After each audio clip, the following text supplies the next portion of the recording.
Beep, boop, bop, bop, bop, beep. That's signature right there. Just going into it, I guess. What's going on, ladies and gentlemen? What's going on, ladies and gentlemen? Welcome to another episode of The Awkward Tea Party. This is actually, ironically, funny enough, I'm just delaying it so Ironic. much. This is the 50th episode of The Awkward Tea Party. So it just happens to work out that we decided to do this live. Let me know if you guys are actually hearing the audio, because I'm recording this on Zoom and broadcasting it from there as well. So shouts out to Jordy for, I think, giving us a rate. I don't know if he's done it already, but no? Okay, cool. So we're good. Still don't see it. I'm so cool. Good. Yeah. So not sweating it. But yeah, it just worked out that we decided to do this live. I wanted to experiment doing a live podcast, and I thought it would be easy, but for some reason it just feels like more pressure. Like it's just different from actually. You can edit this. Yeah. Well, technically, I'm probably going to edit it in. I mean, in but post. Like right now. Yeah, I can't edit it right now. There's going to be parts where it's like there's moments of where there's a lull and all that stuff. But I'm pretty, I don't know, nervous right now. You're pretty. Yeah, we get it. You're pretty. Yeah, it's going to be the first, if people even hop on the chat, it's going to be first if people, the first time we're going to be. Spam the chat, right? If we're going to, yeah, it's going to be the first time we're actually interacting with people on the chat, because most of the time it's just we talk, shoot the shit, talk about whatever we want, whatever happened in our week. Okay, Max. And then we just, it's pretty much a conversation between me and Max most of the time if it's your first time here, or with whoever we're talking to at the time. So yeah, I don't know if you guys can tell, I'm kind of nervous right now, but good thing there's post. That way I can like make myself sound eloquent and articulate. So this is our 50th episode. I'm pretty excited for that. We have no topics in mind aside from like the shoot I did yesterday. Maybe like, I guess like what you're looking back on the past few episodes. I don't know. Maybe we can talk about like some of our favorite moments, or we can just kind of did better than we expected too. I showed the stats. That's true. Yeah. So if you guys, I always thought we were just talking and no one was listening. It was just a deep conversation between us, and then we were just having a conversation and putting it up on Anchor. And everyone just happens to listen into it, and people love it. And I mean, the other week, one of my students actually, I don't know if you saw it. We're her number 2 podcast that she listens to. Oh yeah, I saw that. Yeah. So it's like, wow, people listen to this. Wow, we're number 2 because we're the shit. Because it's. I'm out. Bye. Yeah, so originally, like the original idea for this between Max and I was just that we're gonna make a podcast, just talk, and something that her and I can do together just for fun, and like kind of create the space.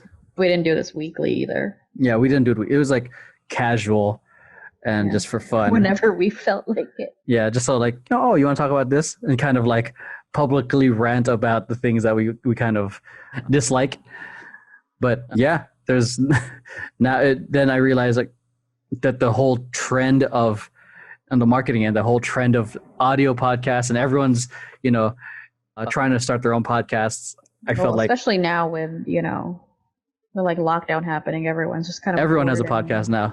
Now everybody has podcasts. Yeah, like one of them. You have 4. Yeah, so it's like I felt like before it gets even more saturated. Before podcasts get even more saturated, I felt like we should get on it. Maybe take advantage of it a little bit more, and maybe just a big maybe, like we could get like opportunities based off this. Just like I don't know, maybe our distinct and high Raycon, high rate shadow legends. No, from our amazing personalities, but yeah, I think that's when we talk about like we should try it weekly and see how it goes within a year, and we have been, and the stats have just it really I'm not gonna say it blew up, it grew a lot. Growing. Yeah. We're growers, not showers. Oh yeah. Yeah. So it can. Yeah, just looking at the growth of it, the amount of people listening to it, and still growing is. I'm grateful if everyone's listening. Anyone who's even tolerating us on Twitch right now. I apologize. So, yeah, I mean, your thoughts on what the whole podcast thing the past year? I don't know. I mean, here's the thing. You know me. I don't I kind of don't like putting myself out there in a sense. Like I don't do this. I'm fairly active in a written manner, like Twitter threads, comment sections, my own, feed and all that. But like anything that's like this where I have to like speak, I don't like it. I'm kidding. But I was just like, I thought it would be something fun to do and also like an outlet in a sense. Yeah. Just to get all my rants out there and try to make money off of it. I'm just the original idea was for us to really just monetize your interest. to rant, I guess, about some of the stupid client shit and work shit we do, which was I think the first few episodes. Oh, and also talking about nerd culture. That's what the original idea was. Like pretty much anything under the sun. That's why we didn't like. Oh my god. Oh, here it comes. I think this stuff. But yeah, essentially what we're. If those of you guys listening right now, we're getting rated by Jiggy Jordy. Appreciate you guys. Hey. If anyone listening on the Spotify version, there's like we're streaming this on Twitch, which is why it sounds very like raw and weird. But yeah, anyway, what was I saying? I'm gonna cut this part of the podcast out. Yeah, I just didn't hi Tita Steph. Yeah, we were talking about how this is. We were originally just using this podcast to just rant about our like clients and all this stuff and just be nerds, and it became like an opportunity for other people to really just hop on and kind of share their experiences. Okay, if you had to pick like one of your favorite episodes from Awkward Tea Party from the past 50 episodes, what would it be? Mine, I already know. I think mine would be the one where we had Yvette and Steffi on. That was fun. I like that. And not because they're my cousins, but it's because it's it was one of those things it just happened. Like we only planned on just having Yvette on, and then she just so happens to be at Steffi's house, and then Steffi was just like, I have more tea. Oh yeah, from like the bed. If you guys want to listen to that episode, I don't know which one it is, but the title is called "She Caught Her Boyfriend on Dating Apps." So yeah, super clickbaity. Which is it's true. It's not entirely clickbaity. Yeah. Okay. Yeah, my favorite episode from the past 50 years? episodes we've done was the one where I had all of the kids that I was coaching. Not all of them. God. A good chunk of them. A good chunk of them was on the podcast, and they're like, it's just crazy because I still see them as kids, and I still see them as 13-year-olds, and they're like, and 16-year-olds, but they're like 26 and 23 and actual adults. One of them runs Hulu. And one of them runs Hulu, and another one owns Hulu. Another one has a shop and has a restaurant. I'm like, holy fuck, you guys are adults. So and scientists and scientists and stuff, and it's crazy because it's seeing how they've grown from like little dancer kids to like brilliant people, and seeing bright-eyed and bushy-tailed dancer kids. And yeah, and then hearing the lessons of how dance impacted them, it was really cool to hear because I have a fascination of I guess nostalgia, crossing worlds. Because I think I explained that in that podcast where like once people leave after a certain amount of time with a group, it's hard for them to come back. Fair. So it's like a certain roster of that year, they're gone. And so it's cool to have everyone come back to kind of reflect and see how everything was. And it's not often that a coach gets to hear like the impact that he had on the kids, the future generations, so to speak. So, and yeah, then my favorite part of that was like how meditation kind of helped them a lot throughout, like dance and meditation, and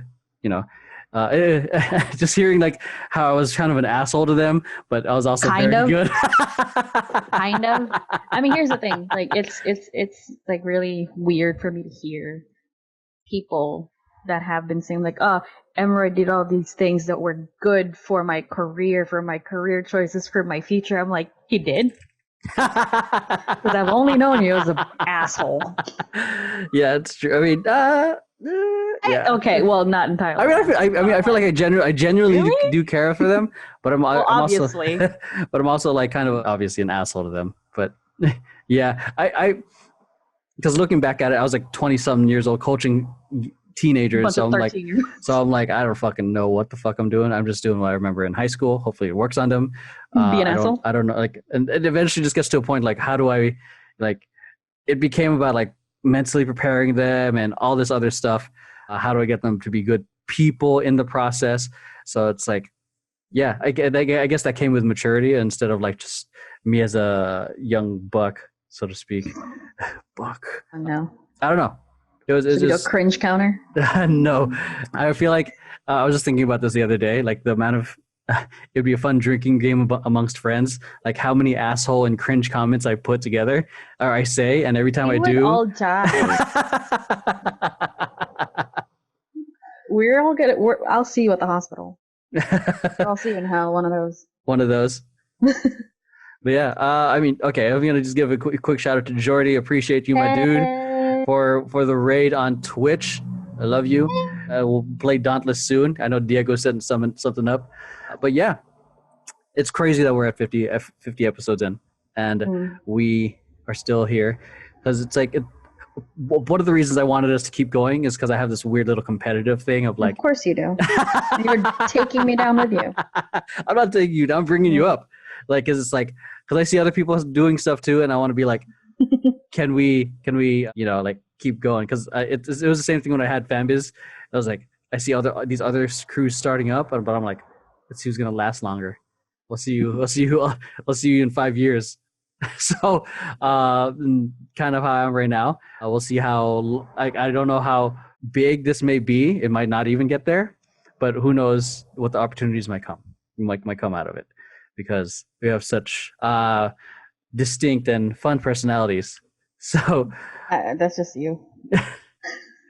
So I mean, who knows? I mean, for me, the end goal of this is to ultimately build a platform, like for obviously like something that for us build your own platform, but build a platform that we can, kind of also prove to you is like, see, we can monetize something we enjoy doing. Get sponsored by Shadow Legends. If you guys are looking, I'm just kidding. Cringe counter. Swear to God. But yeah, it's been great. Anything else you want to say about that? I'm going to do a quick promo on the temper tantrum thing real quick. I mean, I really didn't think we were going to keep doing this. I thought we were just going to do this for fun and then give up on it, because that's what I like to do. Start a project, get distracted, forget about the other one. Oh yeah, I have a tendency to start a project, and so forth. Find another project, keep going on another project, then another project, and then 3 another. Which is why I have 4 podcasts aside from this one. If you guys don't know, I have this podcast. I have my personal podcast, which is a little bit more short bits of inspiration, telling you like, don't be a little bitch, go do your job. Drop out of school. Yeah, and then the other one is my social media company's podcast, which is essentially each episode's a Q&A. And then the last one is the Temper Tantrum podcast, which is my dance company's podcast. Because And speaking of Temper Tantrum. Oh, speaking of Temper Tantrum, this is going to be a quick quick plug. Temper Tantrum is currently doing a Kickstarter campaign to pay the dancers the amount they deserve. The arts have really been shit on this year because of COVID, and no industry at this point is going to be saved. So I figured we try to take things into our own hands, and and try to self-fund it, crowdfund it. So if you guys are interested in helping us create 2 amazing films and making sure that the dancers are reminded that their art is worth something, make sure you check out the Kickstarter. I don't know how I'm going to do that, promote it, but it's so kickstarter.com/something. I'll find it right now. But anyway, within the whole month of December, actually no, just until my birthday, which is on the 30th, that'll be all your presents to me. That'll be everybody's present to me. It's to donate to the Kickstarter. Yeah. Oh yeah. And that's what I want for Christmas. I am going to match every gift made from you hearing the sound of my fucking voice up until December 30th.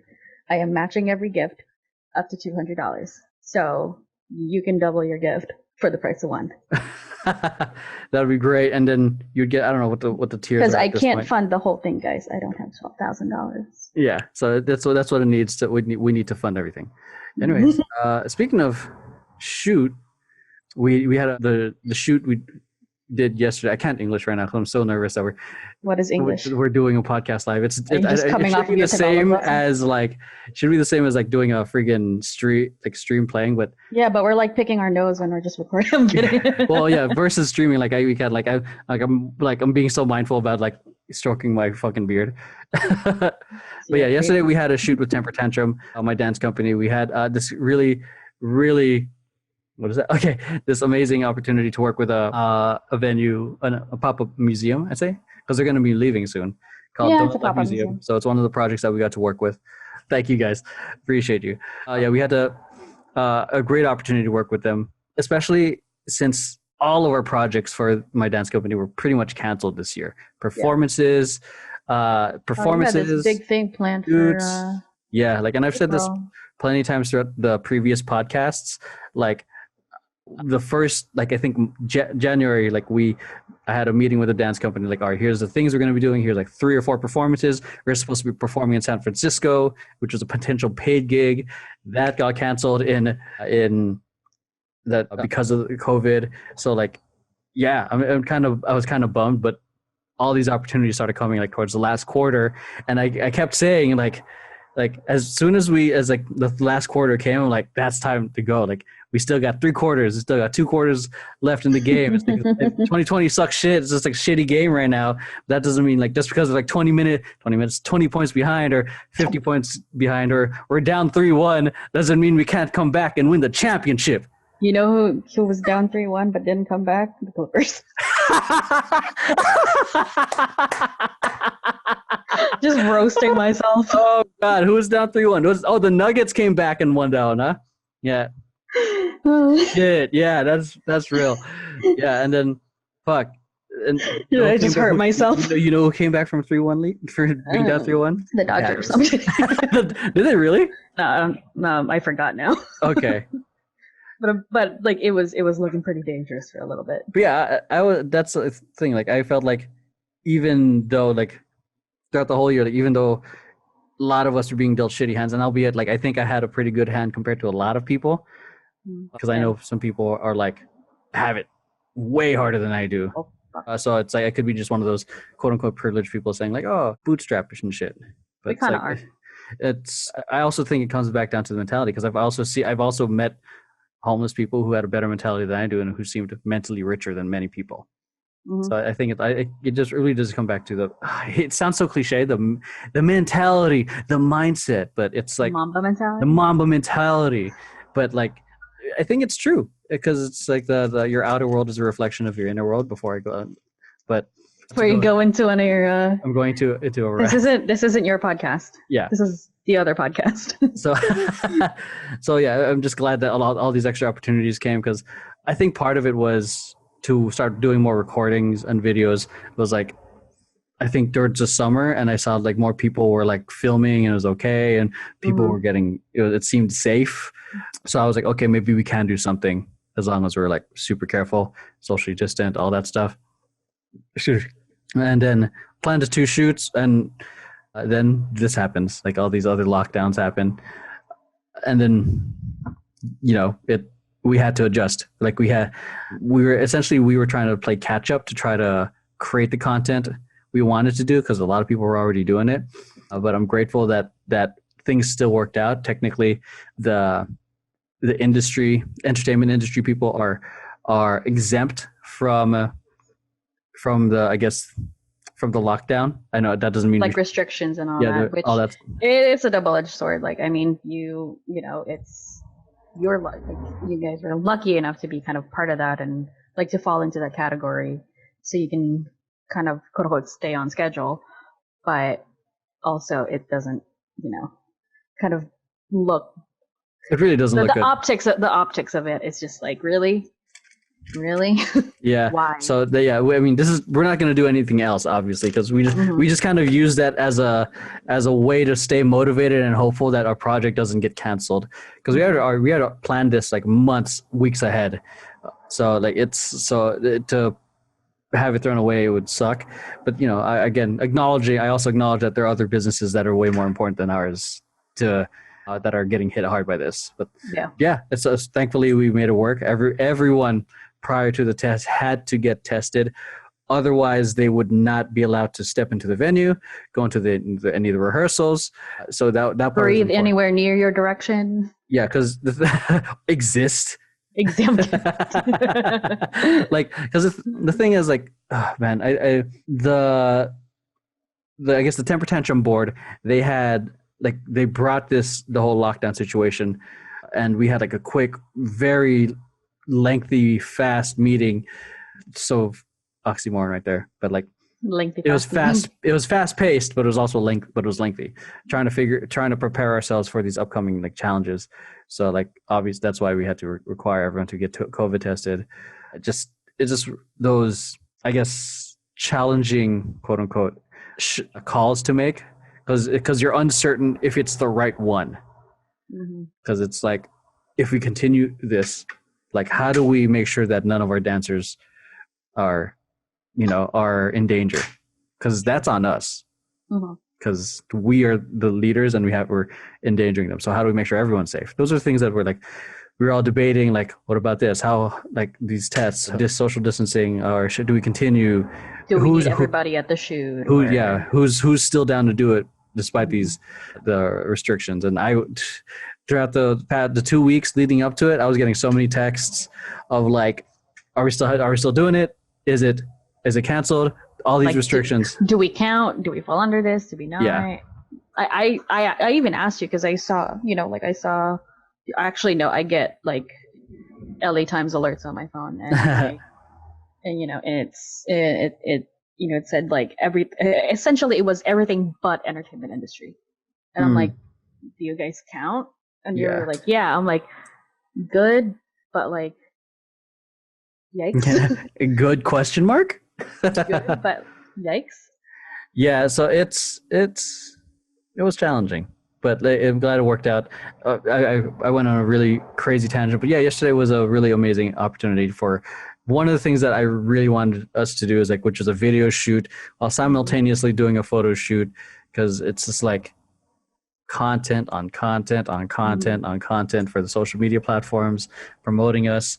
Just the idea I have for this company isn't just to be like, oh, we're going to do like cool performances. No, I want to build our brand to the point where we have our own, like, we can get our own sponsorship like deals. Company. Yeah, like we get our own sponsorship deals as a company. Like, oh, we paid Temper Tantrum to do this, or if even dope is if our own dancers get it. You saw it in the chat earlier. Yeah. Like one of our dancers are getting booked outside of Temper Tantrum, which is good because I don't I'm not trying to monopolize on our dancers, because I know some companies are just trying to be like, no, you're under contract, you're only with us.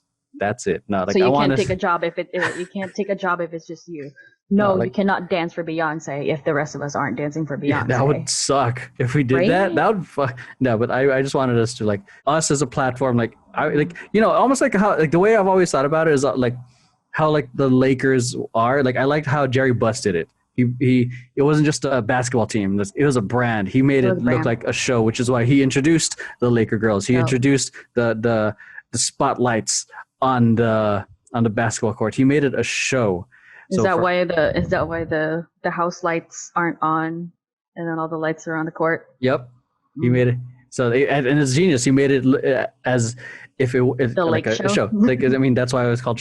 Not the reason why it was called Showtime, but it makes sense. Like, it's Showtime. So that's kind of the thing I want to do. Is like, regardless of who the members are, brands and the deals and opportunities are gonna come to us, despite who are gonna come to us either way. And even more so, like, and even with the athletes, as athletes, they're getting their own endorsements. They're all getting their own thing, like with Nike or with whatever shoe company. And that's the thing I want to do that happen to the dancers. Temper Tantrum's doing our thing. Our own individual dancers are getting their own thing. Get that New Balance deal. Yeah, how cool would it be for some of our own dancers to get? I want those dad shoes. When did New Balances become dad shoes? Have you seen them? No, okay. Oh, I know what New Balance shoes you were talking about. The ones I saw growing up were fucking fresh. They were nice. They were fresh. Yeah. No, like the dad shoes. Like every, like 35 to 50-year-old white man wearing freaking khakis and long socks with. Yeah, you're talking about the white New Balance shoes? Yeah. Okay, yeah, no, Them not dad those. shoes, you know, Okay, they go perfect with a grill. The ones I saw were like fucking like suede, maroon, burgundy, and sick. Oh, and speaking of more temper tantrum, this is gonna be all about temper tantrum. Yeah, pretty They had much at this point. they had a W against you. Oh God, yeah. So the after the shoot, I wasn't expecting it because when I'm in, yeah, I'd never expect it because like I want, knew about it. I know, like I never. The only thing I want from the company is for them to fucking not suck when we're filming, which is which is my way of saying, did they not deliver? Which is my way of saying I want them to do well, but did they not? Yeah, they did, and like I never expect anything in return. At least it sounds cliche, it really does, but I don't. Like I just wanted to do well because that's all I want. Because we're gonna create a good product, I want that. But then they surrounded me and then they jumped me, which is my good. I'm just kidding. They punched him in the face with some kindness. Yeah, I wasn't expecting it. I don't know. I hardly get like these group kind of things. Me neither. So it's like, it caught me by surprise. So essentially what they did is after the shoot, they gave me a present. They gave me a stabilizer or a gimbal. Mm-hmm. A gimbal. I have been wanting a gimbal for like the past 2-3 years. Yep. I just haven't committed because it's like there's always a new version. So I'm like, why the fuck? What's the point? I'll just borrow it, or have someone who like Joy, who's a videographer of Vision Paradox. I'll have use his own gimbal. have him film. I'll outsource that part and I'll just do the directing part. But yeah, they surprised me with that. It was like a whole, based off what they said, it was a whole team effort. Like everyone in the company. Like okay, how much do you know of what happened? I didn't know. Like all I knew was that Brandon DM'd me. He was like, "We're thinking about getting this for Emeroy." And the thing is, I've had that on my list of ideas to get for you because you know how I do presents. It's never just one thing. It's a million things over a certain period of time. You might be getting them way after Christmas. You're getting it 30 years later. Yeah, you're still going to be getting it. I'm like, this is Christmas 2020 present. And it's 2052. No, it's like yeah, that's how I give presents to people I care about. Like especially you. It's gonna be it's a layered present in one. So I was thinking about that. I was like weighing my options. Like obviously I still have to keep my wallet in mind and keep it from crying and hating me. Says the one who was competing with me on donos on Joey's stream. Yeah, because it was in my budget. Hello. Fair. I mean, I wouldn't do that if it wasn't within my budget. I mean, I could have beat you. That okay. What, you had $88? Yeah, well, I mean, yeah. Who says why who says we can't just but then it defeats the purpose of a stream. Yeah, and then it takes away from the whole point of the stream. I think I was just being competitive. I was like, fuck you. Anyway, so I was keeping like that in mind, and then the price of the gimbal on top of everything else I'm planning to get. It's just like, maybe one of them has to go, and then like these 3 or like these 4, or maybe later I find something else. And then when Brandon like DM'd me, I was like thinking about getting this. I was like, okay, I guess I can check that off my list, like cross that off my list. I don't have to get it. And then Brandon was like, if you want to throw down for it, you're more than welcome to. I was like, of course I am, because I wanted to get it for him anyway. So that's like perfect. And that was it. Like that was all I knew. And then I had no idea how they were coordinating that whole thing. All I knew is it was going to be Crystal buying it, and then people were going to Venmo Crystal what we owe. Oh my God. Yeah. Crystal. And that was it. But from the little I know, Crystal had tried to make a fake email that made it sound like me. I don't know what the purpose was, but I think I don't know either. But she was obviously trying to coordinate all that to happen, and it just it was nice. It just made me grateful for everything that's happening. I feel like this last quarter has been filled with many blessings. We got Vision Paradox also got 2 new clients last week, which is a great blessing. So that means the company is kind of doing well, which is like, it's a good sign, but I'm also like very wary with good signs because I'm like, don't get complacent.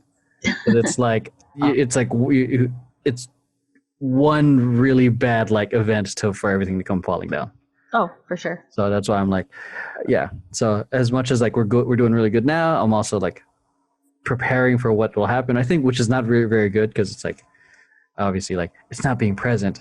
But yeah, I think it was definitely a lot of really amazing things, and I'm excited for us to do For our a shitty year, it's like I mean it's it's shittier for a lot of other people. We all think this year is shitty, but the year's like shittier, way shittier for other people. Mhm. But it's take any W you can get. Yeah. At this point, Some people aren't getting any. Yeah. Some people aren't getting any. Oh my God. Yeah. Cringe counter. There should be a cringe counter somewhere. Cringe counter. I don't know. Maybe should we do this as a weekly thing? No. Weekly live podcast? No. I'm not gonna look like this all week. I mean, every week. But it's like, it's been a while since you've used the product. So Are you gonna pay for my makeup? yeah, you pay for my stuff. I don't I don't understand. What is this? It's love. No, it's you not letting me win. Okay. It's pretty much that too. But yeah, it's and this Thursday, both companies that Max and I are a part of. Okay, well, both my companies, Vision Paradox exactly. and Temper Tantrum, are going to be doing another crossover podcast. I'm excited for that. We're going to be, I don't know what exactly we're going to be talking about because I don't know how many people are going to be there. True. I would love everyone to be there. We're just going to talk about how Temper Tantrum made you cry. It's fine. Okay, no. Well, because definitely Crystal and Brandon are going to be there. So no, Brandon's not going to be in it. Damn it! So Crystal's going to be there. Crystal's going to be there. Maybe Liz, but it's finals week. And she's a professor, yeah. so she's But I'm like, and then a lot of other members are actually going through finals week, so. Keep forgetting that these kids are younger than you still. Yeah, well, not everyone. I mean, not everyone, but like 4 or 5 people are young in the team. But yeah, I'm excited for that because I loved the Halloween podcast, sharing the stories. That was great. That's probably one of damn. No, that's number 2. That's my number 2 favorite podcast. The Halloween stories, yeah. Because it was sharing experiences, and I made it more of an audio experience for people. You turned your pretty lights off because you. Yeah, and I had to like. Because you got us scared. Yeah, dude, that fucking La Llorona story fucked me up. Meanwhile, I'm sitting there like. You can actually see it on the video too. It's just like. Yeah, because and then every time Crystal told a story, I was just like. Yeah, that was more disturbing than anything, really. Good? The Diego's. Oh, my God, yeah. I was just like, I'm not laughing anymore. Anything that was real life was not funny. anything that was actually traumatic. Yeah. Like, I don't, me, I'm a non-believer, but like, if they were traumatized, I'm just like. Okay? And then somehow we all somehow make a joke of it. That's why we all therapy. It's great. Yeah, expensive, but it's speaking great. of therapy. If BetterHelp is committed to. I'm just they're not even qualified. Didn't they change it? Because I feel like they wouldn't be able to do that if they hadn't updated any of their stuff. Like I thought they had updated how they work, and they. I just don't trust it anymore. Yeah.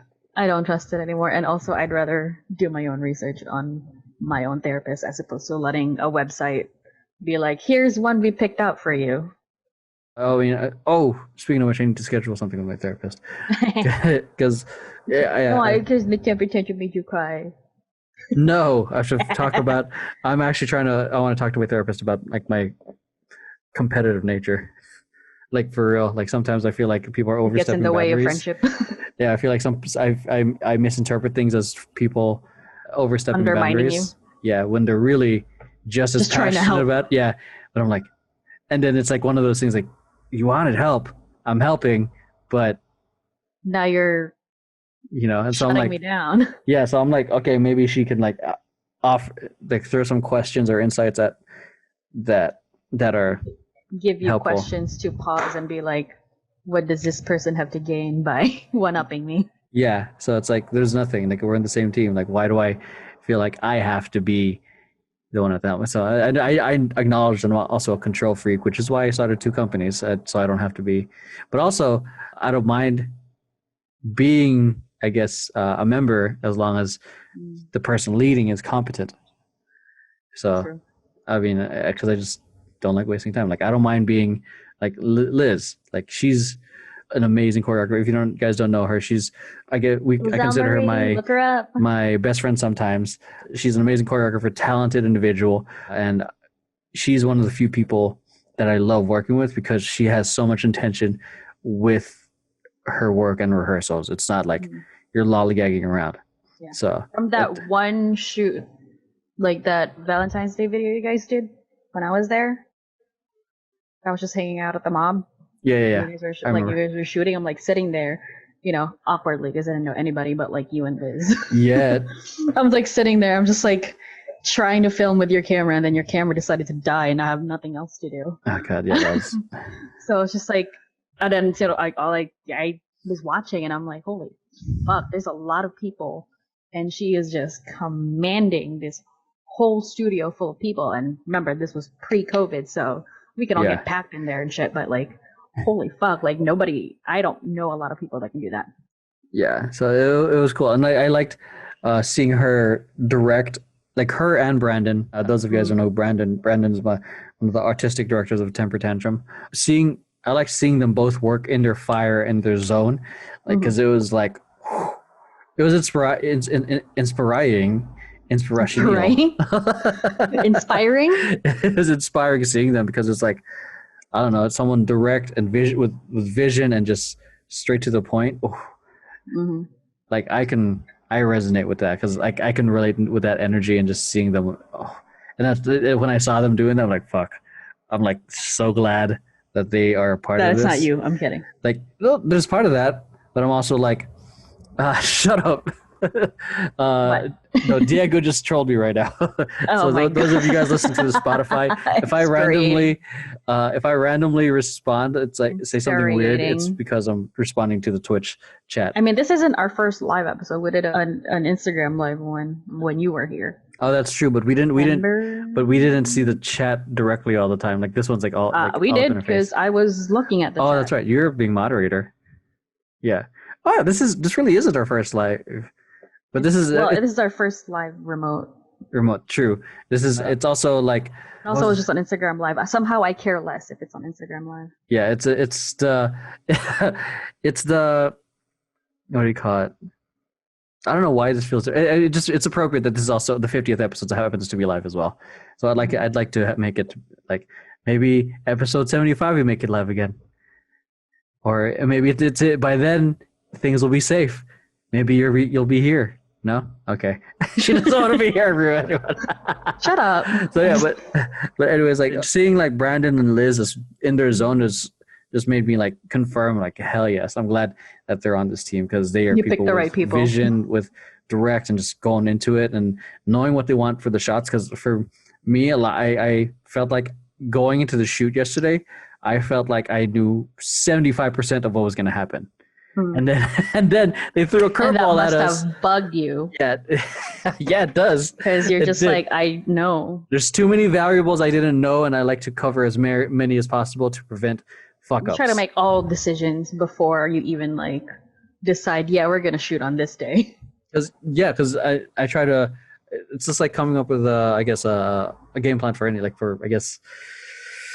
sports balls. Sports ball? Yes. Being ready for an event. It just makes sense to cover as much as you can. It just worked out for my shoot that we covered like 98% of it because I was able to control like all the shots, the dancers, the blocking, location, and all that. But this one was like, and because I was in complete creative control in this one was different because it was Brandon's vision. So I don't know how he's envisioning it. So I'm just like, literally like Google Translate, getting it kind of correct. You're kind of getting it correct. Like, oh, I think this is the kind of shot you want. Okay. I was like, oh, like we did a meeting with Joey to get the shots. I'm like, wait, we're having movement on this, and I didn't plan for it.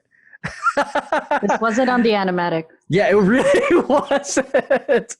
And I'm like, See why being a control freak gets you? Yeah. But then Brandon was like, "It's okay, I got it. I know what we're gonna do the day of." I'm like, "That sounds nice." You don't But like that. Well, I know that I like that. I like that he knew what he was gonna do. Yeah, I but just like you didn't- don't. For me, it was like That's not how you work. I don't see it on paper. I don't believe you. That's not how you work.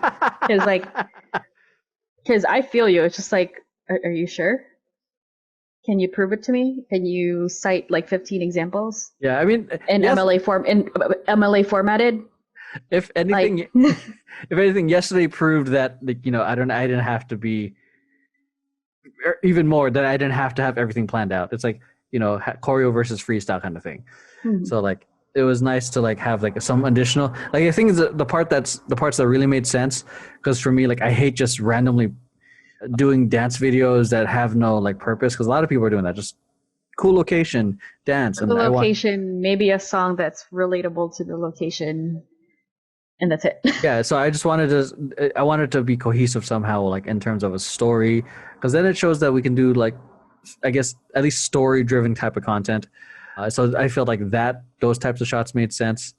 But yesterday, like outside of my shot list, we were told that we couldn't go into the ball pit because obviously COVID.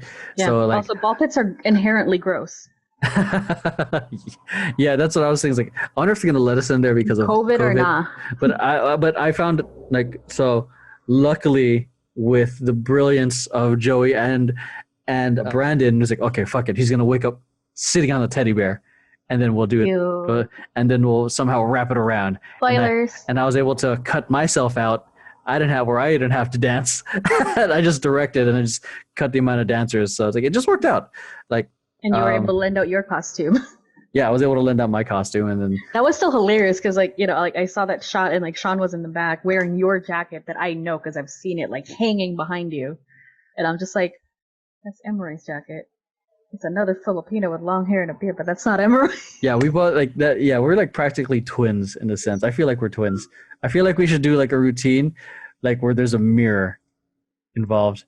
Here we go again. We should dance to Michael Jackson, "Man in the Mirror." Turn your brain off for a second. Oh God.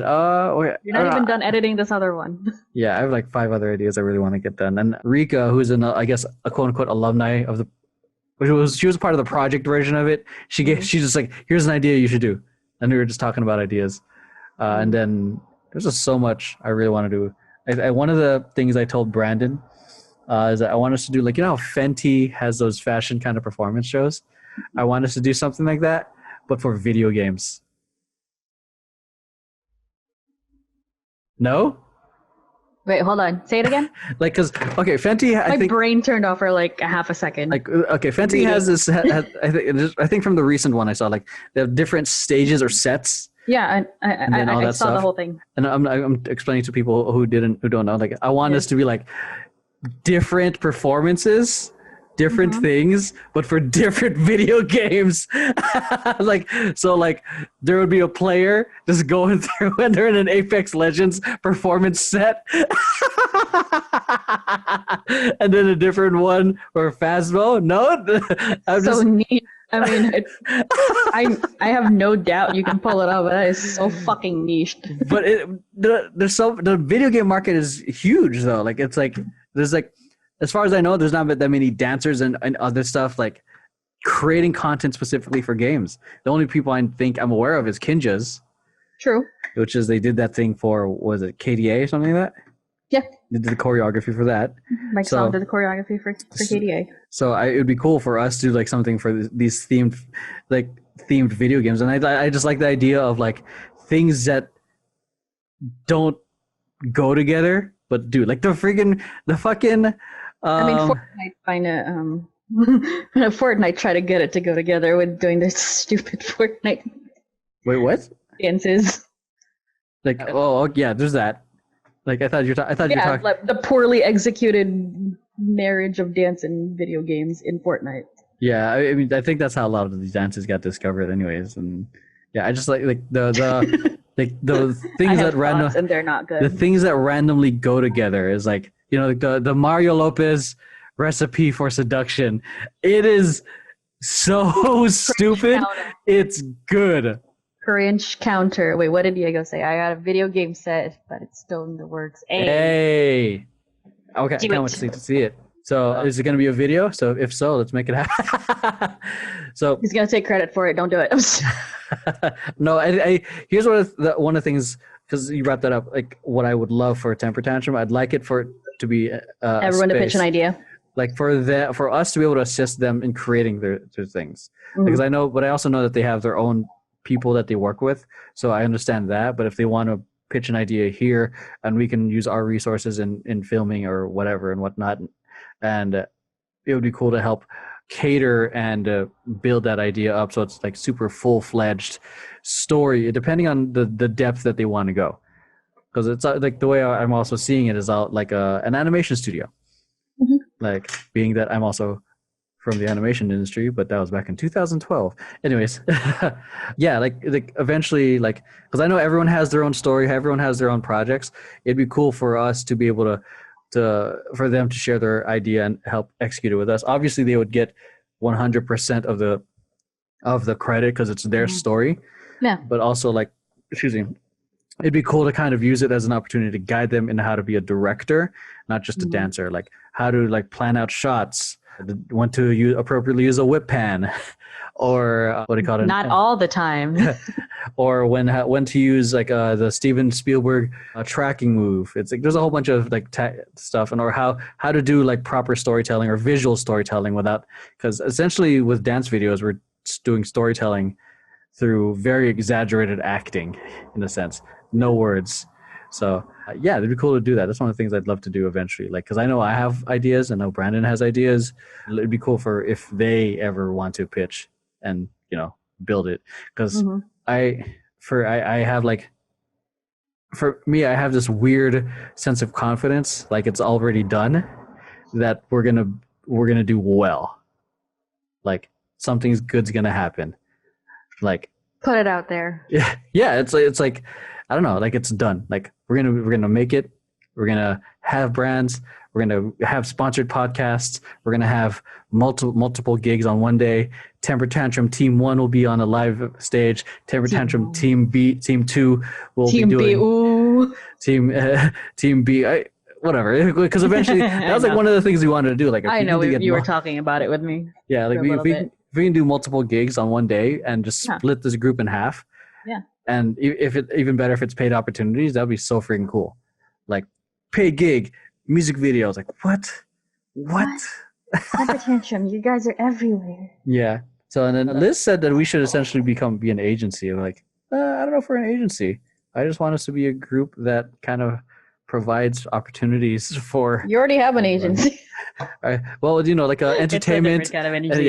And it's entertainment, I guess, talent agency. I was like, I don't know about that. I mean, you need a PR team. I mean, if you do need to, the marketing end, we got Vision Paradox, so we got the social media agency. But how funny would it be if we accidentally make Temper Tantrum into an agency, accidentally making an agency, and then we're pushing out our talent? I mean, that'd be wild. But I don't know. I feel like you should operate that agency like a freaking K-pop. Yo, oh my God! Imagine dude, training that's every so single much day. Training. That's the thing. Like for the K-pop people, testing them like every month or so. It's like, no, you're not good to go out there. For the training, you go on this project. For that K-pop training, are they paid for that training, or they're just taking? Okay, so it's essentially a super glorified internship or work study. Man, see if it's kind of a work study. Man, that's the thing. Like, that's why a lot of a majority of these idols that have been able to stay on and train before they debut, they come from families that can't afford it. That can the ones that come from families that can't exactly afford it, they're gonna have to be real talented and rise above the ranks and train for a lot less. So do they pay for these kids to be a part of the program? The training, I believe they pay for lessons and all that. Oh, damn. See, that'd be crazy to create. I don't know if it's the same for every agency, but in general, yeah. I mean, I almost feel like that's the whole purpose of having a competitive crew. Yeah. Like That sounds like a competitive crew, but you're not. Well, like in a sense, it's here- competitive, like- but like not like that. because this is what was happening with family business when we were at Elements Dance Studio. They have junior hit list, which is the kids crew, and then a lot of them end up going to family business. Yeah. Which is like just a transference of like training and all that stuff, and Which is very common for a lot of these studios. community teams, right? Yes. Yeah. So I feel like, but a lot of times I think after the competition scene, a lot of people don't know what to do. They just go about their life and work, and they just stay competing. I just feel like maybe the next step would be Funnel them from community, like still community, but like maybe a good funnel into industry. Yeah, step like- in the door. Yeah, I honestly wouldn't know what to consider us. I feel like we're just industry. I mean, No, my subconscious just said that. My Freudian slip. We're community, but I don't want to put us under a label because we're not competing. We're not doing any community events. But I mean, there's no community events at all. at the moment. But like, it'd be cool to funnel people from like a competitive team and then bring them here. Diego from Twitch just said, "We are the shit." That's right. I appreciate the enthusiasm. Shouts out to Diego and Grits and Gravy, and he is. I think I don't know if you heard it while we were streaming earlier. He's one of the few people that I think have a really good head on their shoulders for someone who started a new team. I think not too long ago. Like, I don't know if it's new anymore. I could be messing up my timelines, but feel free to correct me, Diego. I mean, it was new when I was writing copy for for your YouTube videos. So When I was writing out your descriptions. oh my god, yeah. So yeah. Oh yeah, if anyone is a social media manager. Yes, so Max and I are involved in many projects. But, I just feel because the training part feels weird if there's no purpose or no use. Like obviously the K-pop groups, like they're always tested. Yeah. For them, I feel like to train the next gen, I guess, to funnel people into the company. Yeah. Basically, they're like the competitions would make sense. Mm-hmm. But I feel like, but at the same time, we're trying to limit Temper Tantrum to only 20 people. We're not trying to say like we have a huge influx of like people auditioning for the competitive team. Sorry, man, we got a mega crew. Oh no. No. Mega crew is 20, I think. But no. Clip that, Diego. Clip that. We at one point family business was 60 people. That was way too many people at a rehearsal space. There's not that many studios at that. Wait, hold on. I'm trying to imagine that space and trying to put 60 people in. It was like an audition every week because it was like it was a sweat, it was a sauna, it was just crazy. Honestly, here's the thing. I kind of miss that environment. It's disgusting, but like I haven't been in that environment since I was like in high school. Well, you're always welcome back to come dance with us when you're back here. You can just audition for pieces. You can have a audition rehearsal and then yeah, because that's what we did for some of the newbies that joined Temper Tantrum. We auditioned them through a rehearsal. That way, it's not a formal audition, and we don't have a whole bunch of randos coming. Yeah. So, but yeah, Fanbase was huge at one point, and trying to manage a group that big is too much. Like you would need to have like 2 leaders or like squad A, squad B to damn, that was quick. God damn, Diego, that was fast. So again, if those of you guys listening on Spotify, we're live, so we're talking to people on Twitch. So yeah, it's with a quickness, Diego. 50 people is a lot. That's a fucking sub to Sergeant Nugget X on Twitch, by the way. Yeah, make sure you give him follow. Links are going to be in the bio down below on the Spotify. Yeah, it's just a lot, and I don't think we ever need to go that big, because then it gets harder to book, in my opinion. That's true. No, that depends. I mean, here's the thing. I feel like you don't have to book everybody. Yeah, like we need the top dancers, but then again, I feel like it starts getting personal for some. But this is where the culture really matters. It's like, and this is what I keep hearing, like all the from the episodes that we did with the teen group kids. It's just like that eventually some of them have moved up to other teams, including FanBiz, and it's just like you're new, so you're not going to be in every piece, or you're just going to be in the big group one, and then you're done. Yeah, it's like part of it. It becomes a little political, and little, because it's a fact. There's always like even in basketball or any sport, there's always going to be the starting five, the Oh yeah. starting lineup. So like there's going to be like that. So that's something that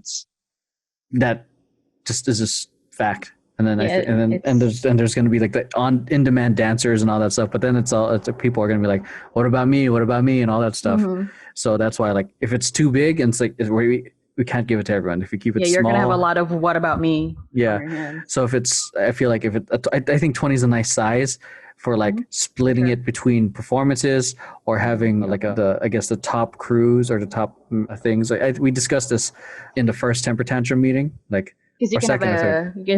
you can have one team and then a second team, or you can break those two teams in half and they break out and do other things. Because like a team of 5 is still viable for like getting booked for something, and it's Yeah, and then the beauty of that is that they're going to be clean because we've danced together, and it's going to be it's not going to be like so randos, and it's going to be chemistry, and yeah, like that's the direction Temper Tantrum is going is what I wanted for family business. Like in my head, I wanted us to be like you wanted to go beyond competitive. I wanted us to have something every week, a competition, then a shoot. That wasn't just rehearsal.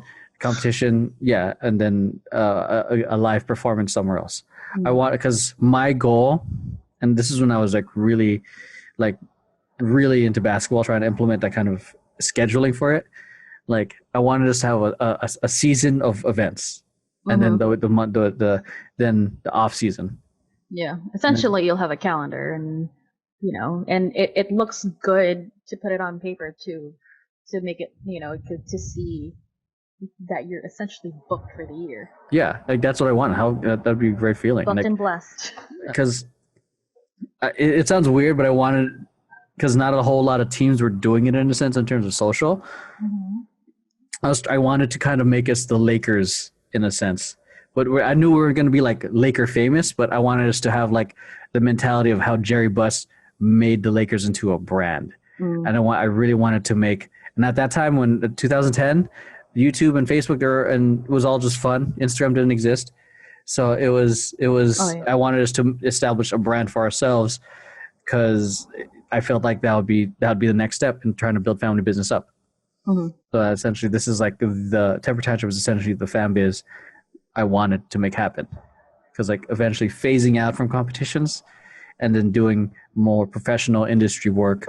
And I haven't done that as many industry work compared to Brandon or Liz, but yeah, I wanted us to go to that route in terms of like so many different things, but not in like, because I've also been part of production companies or entertainment companies where you're doing like bar mitzvahs and MCing, and like no, there's nothing wrong with that. And shouts out, because that should a gig is a gig is a gig. That pays so well. Like sometimes it's like $300 a night. Yeah. And if you do that every weekend, you're covered on rent, and that's just on a weekend. So, but those aren't the type of events I aspire us to do. So, and in my head, I think that just really limits the type of opportunities we have, because there's always a lot of parties that can use entertainers. Yeah. But the stuff I really want to do, and now that a lot of my vision has changed, I don't want like, there's like the Laker branding, but I also, in terms of personality, like I've said this before, I want us to be the David Dobrik's of dance. Like very fun. Like you can grab a beer with us, goofy. Seriously, grab a beer with them. Hilarious. Except me, I'm allergic to beer. So no, you're not allergic to beer. You're allergic to parabens. I'm allergic to parabens. So as long as I take an Allegra, I'll be good. No, I'll get you some wine. But yeah, I want us to have that personality, because what I loved is about Temper Tantrum is how they showed up, like at these events. Like they're warm, friendly, interacting with the crowd. I'm like, you guys they're doing it of their own volition, their own doing it. It's inspiring, and that's like I can like. Yeah, you got it right. What? It's infuriating. It's infuriating. Yeah, it's cool. And I just feel like with the past experience of FanBiz and with the experience of Vision Paradox, I feel like we're bound for something great. It's just so much time and perseverance. Work. And then I'm aware that not everyone's going to be available or going to be at the same mentality when time what do you call it passes, because it's not going to come as easy as a year. Like and what I've shared before and what is like the first 3 years of any business is the hardest, and what I learned with fan business, like it takes another 4 years for it to be even more established, to become an established name, so to speak. So but yeah, okay, so Diego just typed Diego did something. something, yeah. Okay. Sound it out. Infuriating now. Okay, what do you say? That's actually true. I did my team members gain save before COVID happened, and at the party I had a bunch of job offers to teach other kids stands. Then COVID happened. Yeah. Yeah. So so those types of events are great. Like that's why like there's another company that does really well at that. I'm rocking their shirt right now. Shouts out to Moving On. I was gonna say, I'm like, aren't you wearing this shirt? To Moving On Up Productions. We are not your direct competition, so don't worry. We're not trying. Don't worry about it. We're not trying to take any other types of events like that. Not taking your gerbs. But those are actually really good opportunities, in my opinion, for those who like are trying to make consistent pay. Yeah. Because like music videos, like you're always auditioning, you're always getting interviewed.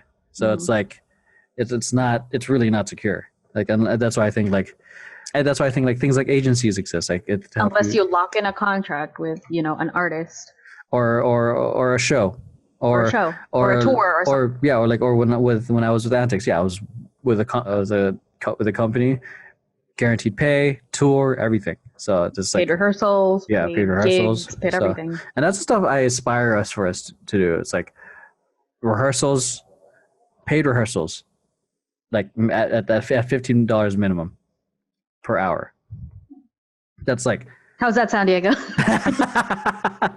That's like the while stuff you're here, because like it's really, I don't know if it's weird. I feel like it sounds weird to say, but like paid dance gigs? Yeah, it does sound weird to say. No, like one of my dreams is to be able to write a check and give it to the dancers and be like, fucking good shit. Like, oh. Put it on the note too. Fucking good shit. You piece of shit. It's like at the very bottom. More on brand for you. Actually, that's more on brand for you. You're a piece of shit. Here's your $500. You're a piece of shit. Love you. Yeah, that's cool. I mean, I don't know many people that I know very few people that aspire to get their dancers paid. Well, there's also not a lot of people that are excited to pay people. Yeah, I mean that's why I feel like I rub people off when I say I'm a proud capitalist, but I'm like, but like in another way, in a different way. Not where I'm trying to like want to make the money so you can actually pay the people that work for you. Yeah. Fairly. Yeah, and then the right kind of capitalist. Yeah, it's where people are paid appropriately for their time and their worth and their work. Because I hate the idea of wasting people's time because you don't get that time back. And your time too. Yeah, and I forgot what I was going to say. I was going to add on top of that, but yeah, it's just I aspire to just be able to pay. Oh yeah, and even with the money. So you can write me a check. So Diego on $1 wrote, you can write me a check anyway. I won't say no. That's funny. For real. I would love to do that by the end of 2021. At least give everyone something small for Christmas as a start. Because I feel like baby steps, Because I felt like yesterday's video shoot, this is becoming an entire temper tantrum podcast. That's fine. So, we didn't have anything to talk about. Yeah, we didn't plan. Most of these podcasts, those of you guys watching live, are never planned. We just say a topic and then we run with it. Yeah, like our Una's Honest one. Yeah, we have the gift of gab. Yes, Una's Honest. But yesterday was I think a small step in the right direction, because it's like we got to collaborate with a brand, with a company. And indirectly collaborate with Krispy Kreme, because they said that's fucking dope. They said they have rights to actually promote it. Hold on, I'm gonna drink water. Hydration check. But so I feel like that's a small step. Like I have a big project that I would really love to work with Target on. So Target, if you're listening, I am determined for it to be Target, nowhere else. I don't want a Walmart. I don't want a Sears. I don't want a Ross. I don't want anything else. I want Target. How about a small mom and pop store? They don't have Los everything that Angeles. I don't. They don't have everything that I That's need. true. They don't have the space that you need. Yeah, so it's like, it's. I want because what happened? Let's read the chat. Okay. Reading I the chat can't real read it. quick because this is a very interesting podcast. I'm I know sorry. this. So, ooh, something small for Christmas. Is it you in wrapping paper? Yeah, you're stupid. No, it's something small like a check for a certain amount. $1. Yeah, $1 here. But yeah, it and honestly, I think going because the whole payment thing, like I feel like Vision Paradox has done very well this last quarter, and I even still like I think I pay myself very little compared to relative to how much we get paid. I don't even take a check. So I don't even take a check. I don't know where you put it, but not in my wallet. I actually put it into a savings for you to move here, so you have money. So because I know you're not gonna, the other plan. So yeah, I know you're not gonna accept it. So I The put other plan. to a savings, so you have that I have no choice but to accept. Yes, so that way, because I know you're adamant about having savings here, so like that we have a joint savings account for her to move here. Like I said, you have a joint. I'm like, where? I have a joint, but yeah, there's just so much I want to happen, and for other people as well. It sounds lame, but yeah. Take that $1 to Vegas, Diego. Make it 10,000. It'd be David Dobrik luck right there. David Dobrik. Yeah, there's so many vlogs of him like just going to Vegas and winning.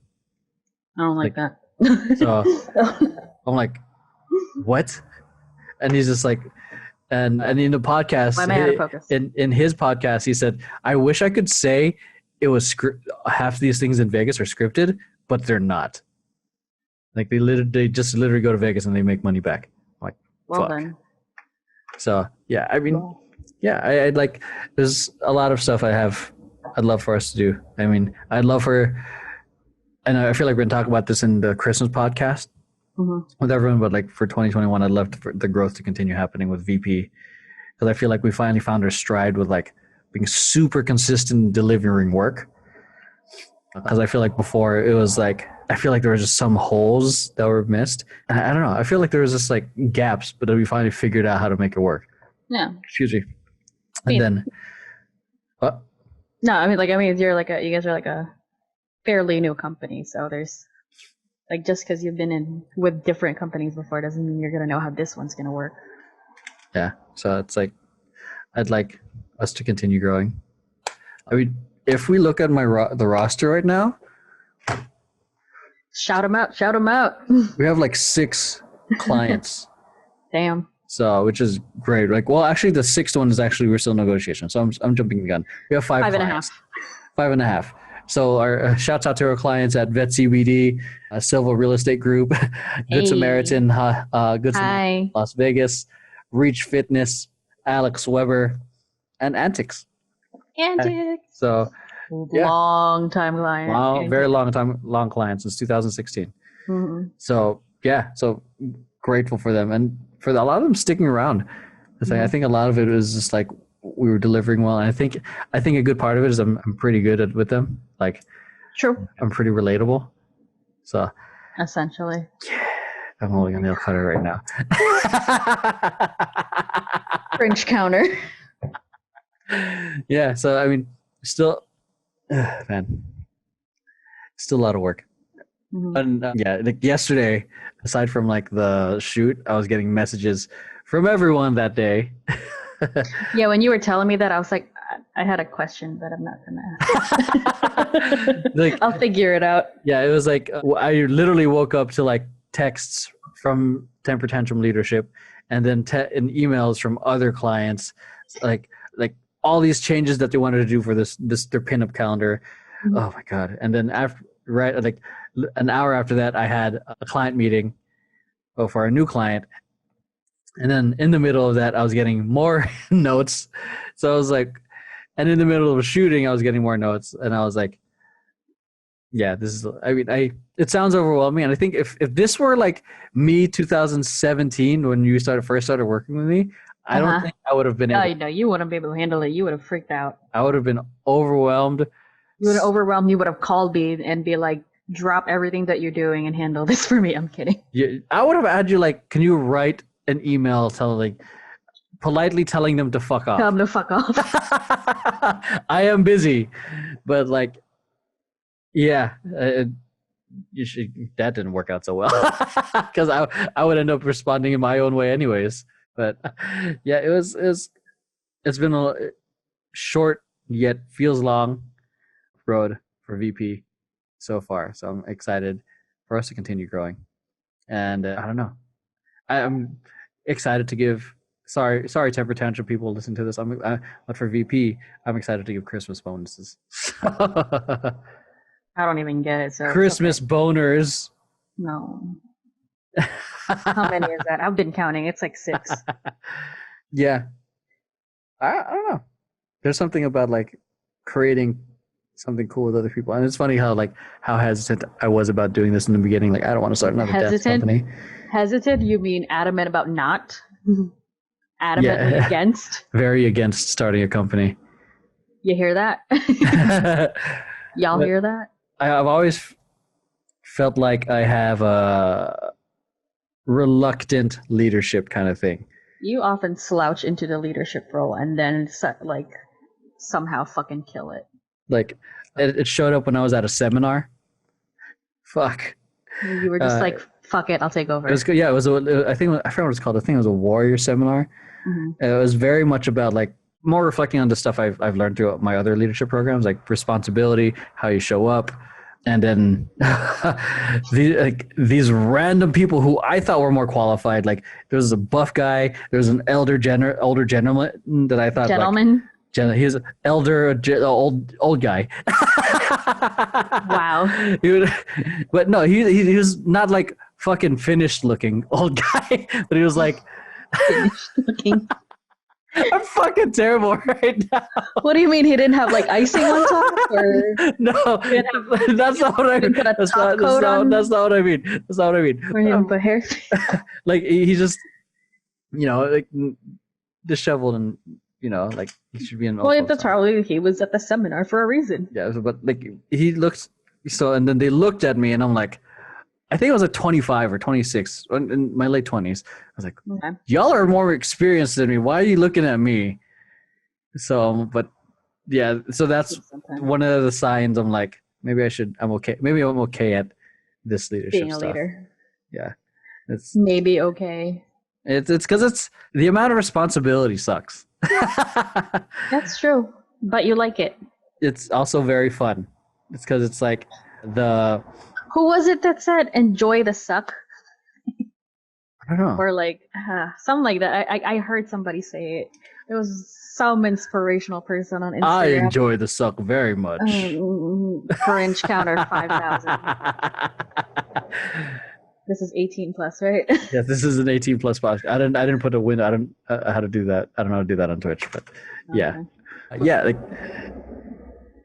I think I was telling Crystal, one of the directors on Temper Tantrum, like I enjoy when it's like clutch moments, like it's where it's especially when the whole COVID thing happened, like like, how do we adjust? 15 seconds left on the clock, you're down by 3. I'm about to take a shot, then I pass to LeBron, and they're like, yeah. Oh wait, you. Wait, I forgot. And this was like first run at the Cleveland Cavaliers. LeBron Murray had no fourth quarter. Yeah, like when the whole lockdown order started happening again, they're all saying like we should do this. So I was like listening and having to process all the information very fast. I was like, fuck yeah, this is great. Like this is happening. Everyone's panicking and you're like like this is happening right now. Like everyone's panicking like, holy shit, we can't do it. We can't do shoot. Because this and dish. And you're just like, we got this. See, because I knew we can still do it. I just knew there was a way. Yeah. It was just like, but I wanted to like see. And the same thing when COVID happened. Oh, when we got lockdown happened. Okay, I just to First not just lockdown, to, like the first initial lockdown. yeah, just not to like to not to put it out of context. I'm not excited that COVID happened, but I was excited that like it was an opportunity to test my company because I was like, so just to clear clear that up. But when the first lockdown happened, I'm like, and I saw like that we had to start shutting down small businesses. I'm like, oh, this is it. This is the moment I was waiting for, like to show up for the company. What, Like, for us to be on the brink of failure? no, well, yeah, not that, not at the brink of failure. Like, although I was mentally prepared to try to like For failure. for failure, but like I was like this is where businesses are really tested. True. So it's like how are we gonna do? And during that we lost our biggest client. True. So, but luckily we had a lot of clients. Not a lot. We only had like 3 clients. You had 3 clients. No, 4 I think, 3 or 4 during the whole time. But they were consistent. They stuck with us the whole time, Mm-hmm. and I was just very like mindful of like delegating how to make everything. It's like, yeah, it was just exciting because even then, while we didn't have like the mega client, so to speak, we were Mhm. still doing well. I had a little bit more free time then too, so. Oh, that's true. So it was this, yeah. And then fortunately and unfortunately, I had to take a step back from Temper Tantrum for like a month to make sure VP was ready, and then then we brought it back up, and then the question for Temper Tantrum was like, What are you gonna do? how do we shift? And then, which is why we have the podcast and we have a YouTube channel, starting to build the brand a different way. And then you did this whole like series for like a series of series of just like videos that are submitted by like the dancers from Temper Tantrum, like the themes and everything, like the Yeah. state of emergency, the Here's the thing. here's the thing, all that. Yeah, like I remember you came up with here's the thing, and you were talking to me about it, and you were like, "What do I title this?" I'm like, "Here's the thing." Yeah, that's why you do the copywriting and the titling, because I'm like, "Here's the thing." you come up with the cool things, all the cool Here's the thing. things. All the Yeah, small things. yeah, and then as we grow in clients and the projects, I'm like, my Tagalog teacher, right Wow. before this, she Accent was came on. my Tagalog teacher. Oh my god. She was Sir. talking to me before this. Oh my. Kasi, I know. No, keep going. I don't know. I'm like, I don't want to speak Tagalog. Ano ba? But Sabihin mo na.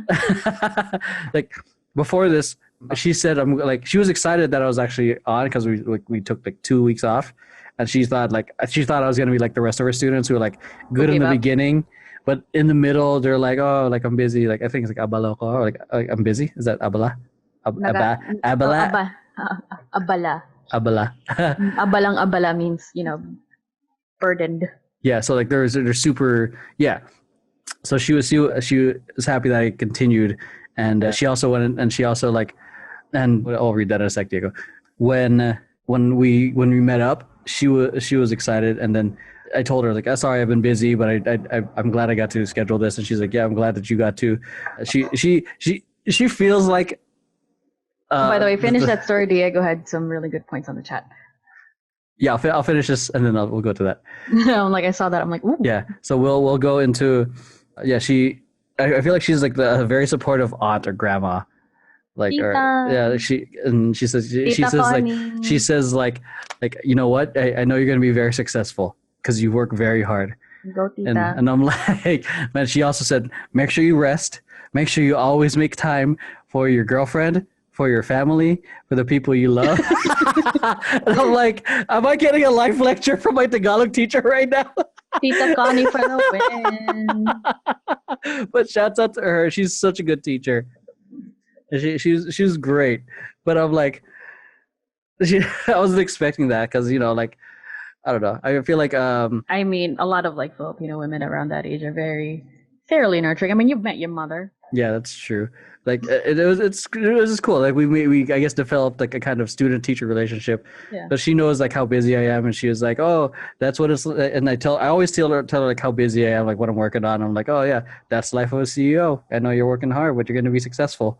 And then, but just make sure you take care of yourself. Like, oh, I heart you. So I was like, I have to do good in these Tagalog lessons. I have to speak Tagalog well.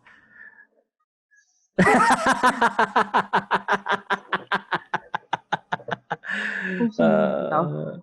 Yeah. Okay, so Diego on the Twitch chat, she said, that's right, Diego. I call him she. Rude. No Yeah. misgendering people. So I would only do things offensive to my friends, never to a stranger. I've Diego says, I've been watching a bunch of videos about building myself on Twitch, and one of the biggest things is you got to get content out there as much as possible on every platform. And it's true, which is why I hit you up on the YouTube video recently. Yeah, I agree 100%. Mhm. Everywhere. Well, my thesis in regards to everything, or anyone who's trying to be a personal brand, anyone who's trying to build a company, it's not just the product that you're trying to sell. You have to become a media company, Mhm. which is producing a fuck ton of content every day, Yep. everywhere.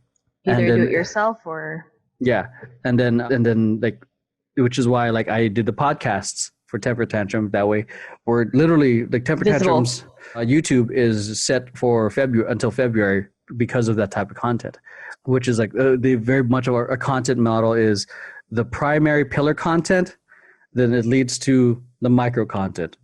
Excuse me. So, for example, the podcast I'm giving now, this is becoming a lecture now. A teacher. Hi, we're Vision Paradox. Nice to meet you. So, essentially, what it is on the top level is the fucking English. The top tier? The top tier pillar content. So that can be a podcast. That can be your video shoot that we did. That's the main piece of content. The next thing would be I'd call it the mini episodes. So if it's a podcast, Minisodes. yeah, like we create. If it's a podcast, I'm going to keep sticking to that. I can create whatever topic we talk about and make it into a mini episode. So if we do like how I got into, I don't know, this group, it could be like each question or topic can be a mini episode. And then not only that, if it's video, it even better because you can go to YouTube, you can go to Vimeo, it can go to Spotify, it can go to Anchor, and then because the video and audio can be separate. And then the mini episodes, same thing, distributed there. And then the micro content, which is the stuff we also do, becomes like the inspirational memes we do. Like the one I shared with Diego is me getting beat at a battle. Easily one episode of those pillar content can become 20 pieces of micro content that can be shared on Instagram. It's not going to be used immediately, but it can be used throughout the time, like throughout time, like as you know, as much as you want, because people forget, because people are consuming so much information, they probably forget it within a day. So so having a huge library of content, I think, is a must for everyone who's trying to build their brand. Not only can we pull like micro content from that, but you can also pull images and pictures and screen grabs from that, which is which is what a lot of the memes have become on what do you call it, with the Temper Tantrum shoot that I did. Like on our first video, I pulled some images from it. It became memes. It's just like the content can be milked. And not only that, it's not just that like milking the content, but doing that repeatedly for every piece of content you create, which is why like, go ahead. I applied like a smaller version of that for my day job because essentially we have like an end of year campaign or whatever. And, you know, they're blanking on, well, essentially, you know, we were kind of like brainstorming it and then everyone was working. It was like, so, you know, they have all the stuff ready for things like an email campaign or, you know, what we put out to the local, well, not papers, but, you know, papers, online papers, essentially. And they're like, what do we do for social, Max? Any ideas? I'm like, I got this. Like, we had 2 videos that we released. There's still content that was never used in those videos. We still had content from throughout the year that still applies to this whole campaign. I got this. So I like essentially, you know, like kind of gave them everything, like, you know, like videos or like micro content and like, you know, kind of formatted the same way you kind of format them, because if it ain't broke, why fix it? Yeah. And then, you know, I was just doing all this and like, you know, taking screen grabs from the videos and all. And every single time I've been doing this thing that you've been doing, you making Alex do our editor, which is, you know, go through the video before you, like, you know, before you start editing, really, pick out screen grabs. Mm. Pick out good screen grabs, and I was doing that before I could even start editing the video. Yeah, and even then that. I'm like, oh look at all this content that I have, like, and to the point that I'm overwhelmed with content. I'm like, shit, what do I use now? Yeah, so it's like that's why it's like so. I think of one of our clients, we overwhelmed him with this content strategy because he's like, that's too much. Like it Not overwhelmed for him. us. For us, it's like it just makes sense. For us, it's just a regular process. Yeah, for us, it's like, why not You have a like- content library? Nothing always has to be fresh.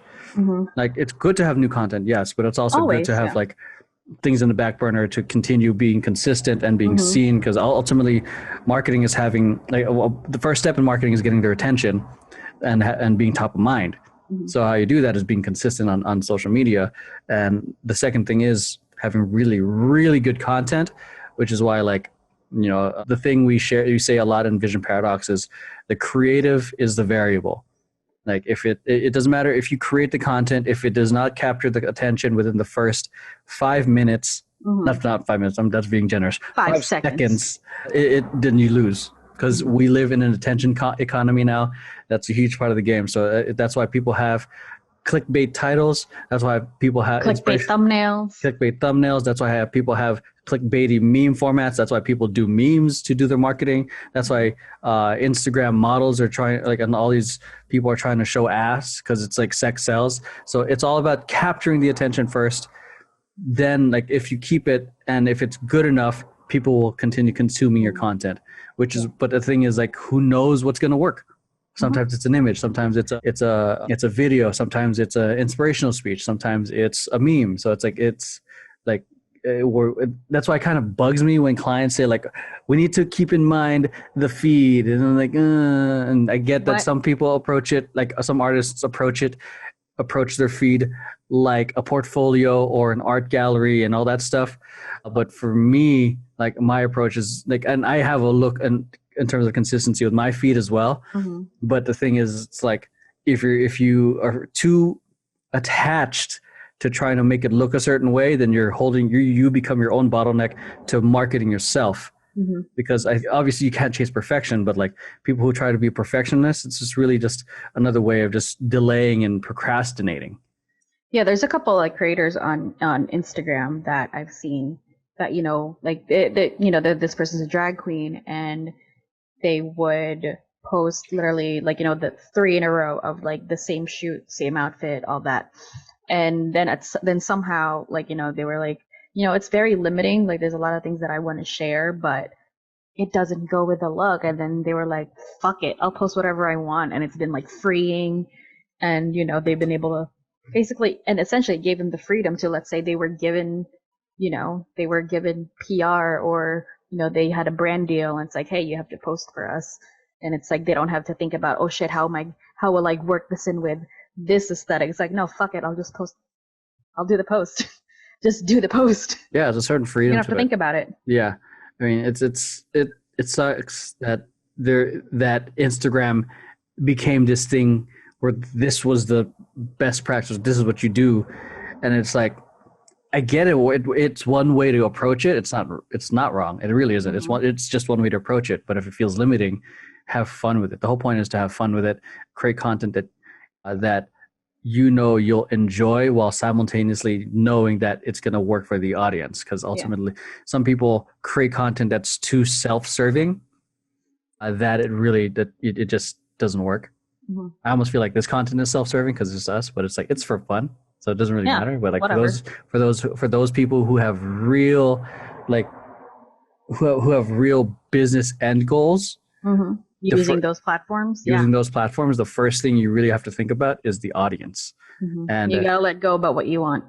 Yeah, because if with the audience, with that data, so to speak, based off how they're reacting to your content, that's what you do. I think there's this really one Minecraft player that blew up, I think last year or throughout this year, and that's because he I think part of it was hopping on trends while he was doing his Minecraft videos, and Minecraft is hard for YouTube. Oh, okay. Game videos. Yeah. Go ahead.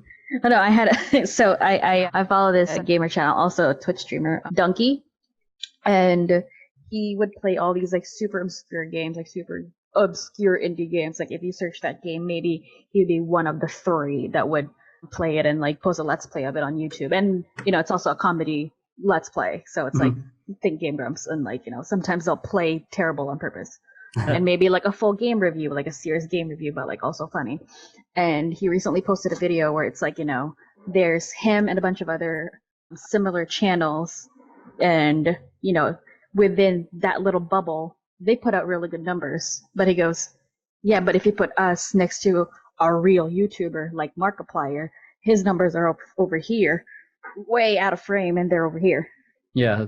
So, and taking a look at what's popular within the whole gaming thing, it's Among Us, it's Phasmophobia, it's more Among Us, it's I'm not saying that I don't enjoy Among Us content. I love Among Us content. I enjoy watching it, but at the same time it's like I get it. Like this dude's just really trying to create something that's, for him. So he's like, I'm gonna try this thing, and and also like drama channels, Oh God. commentary channels are just getting so much views because they're all just talking about the same thing. It's just like Jeffree Star this, Shane Dawson this, freaking Zoe Laverne this, a bunch of people that I don't know are apparently predators, all this shit. But like, they're all talking about it. They're spitting the exact same facts on their channel, on their individual channels, and they're all somehow getting all the views. And so he was just like, I'm gonna do Drama Monday. Actually, I haven't taken a look at what he's been doing yet, but he's essentially gonna play something like, let's say Minecraft. Take Minecraft, still very popular. Yeah. He's gonna do a Minecraft thing. He honestly does like Minecraft, but like instead of actually doing an actual gameplay of Minecraft, it's a gameplay from Smash Bros with Minecraft Steve. What? Oh, you didn't know?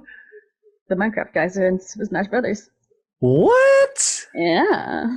That's cool. I did not. I mean, I'm so like behind on anything that's happening on Smash Bros. But yeah, it's just funny. Like I'm like talking about it, and it's not that good. I mean, I honestly don't watch enough Donkey, but I really should. Yeah, I mean, just going off with that, like it's like, yeah, to one way to really build up it's just one approach. It's like building up your awareness is writing what's trending.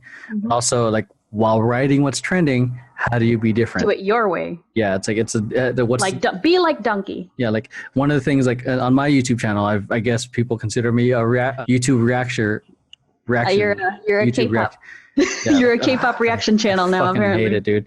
But hey. like, but I don't want to box myself into which is why I continue sharing different content. But like, I rode that trend and blew up my fucking channel in a month. I hate like it's. And but the thing is, people like people genuinely stayed. They saw your first reaction. They liked what you had to offer, and they're like, shit, I'm coming back for the next one. Like, yeah, and then that's what I offer differently, aside from just like fanboying, which is what a lot of people say is like a lot of it is just fanboying. You're like, oh my god, that was so good, and nothing. And then what I did differently while writing a trend was like, I reacted, but then I did the analysis as a director and choreographer. Like, oh, someone's off here, and I think carry that over to the Temper Tantrum channel. Yeah, so it's like, and like somehow you put me in there as the resident K-pop stan. Pretty much, like I knew I was probably putting a bullseye on my head, a target on my back, like because I know how hardcore these fans are, and how easily how they can be offended if like we critique them. But we apologize each time. So like I always be like, his hand was out. Like I always acknowledge the angle was off. I'm sorry. Like I don't say sorry. I'm just like I do. Like, I'm like I don't. This is just me, and I imagine what I'm calling out. What their own people are calling out. So like, and then they like the fact that I'm doing a play-by-play. It was that whole idea was really inspired by the late great Kobe Bryant's, was it play-by-play, that one where he just did like he had a series where he just always like reviewed these plays and what he would do to make it better. So I forgot what it was called, but it was it was inspired by that. Like, what if and it's people not like we're claiming to know better? Like obviously these people trained, and the choreographers are obviously very good at their jobs. It's just what we're seeing, what we're spotting. It's a rehearsal. It's a live performance where you get one shot. Like things happen. Yeah, so it's like and we just so happen to point it out. Not sorry. So that's where I was like, maybe if I enjoy this basketball content of Kobe breaking down a play of what they can do better, maybe people might enjoy it in the same sense of like, of doing dance. Yeah. Because then they learn, non-dancers learn, because that's how I learned a little bit more about basketball. So yeah, that's just like going off since so many tangents of like the macro things, and then writing trends, and then how to make yourself different while writing a trend. It's like there's a whole bunch of stuff. Essentially, at the end of the day, that everyone has to become a media company. Their own media company, either do it yourself or hire one. Yeah, Hi. like if you guys can afford us. If not, there are other resources. Check out Upwork. You can find videographers, video editors there. Upwork, Fiverr, or Fiverr. freelancer.com. Yeah, so those are good places to start if you're having a hard time trying to, because these things take time. Like the filming part is fun, but the post-production process takes a lot of time, even more time. Mm-hmm. So and then there's also the dude currently editing like 15 videos, but including this one. My advantage is like I've figured out a workflow, so it's I know how to like get things done faster, and that's something that everyone's gonna get right off the bat, because there's figuring out what works for you. Can't do your workflow. Yeah, because your workflow has no stops. So yeah, and I think it's similar with a lot of, like, in terms of media company thing with everyone. It's almost like how there's like a whole music thing and all that, like that you just need that one piece of content that will blow you up, and then try to duplicate it again, but not duplicate the content, duplicate the success. Yeah. So like that's where you reverse engineer. Mm-hmm. So like, and that's where, like, again, going from my experience with the K-pop videos, like, okay, this worked. Now how do I redo it? Obviously, how can you do it better? How do it better? Yeah. And then I think, I hate the thing of saying niche down. I don't think you should niche down, but find a segment, so to speak, that works the best. Because I'd say like me doing my reaction videos is a segment of the entire Emeroy TV channel, because I still do the podcasts. I haven't done tutorials in forever because I don't want to film here because it's fucking a mess. So, and COVID, so like I haven't done tutorials in a while. But like dance tutorials.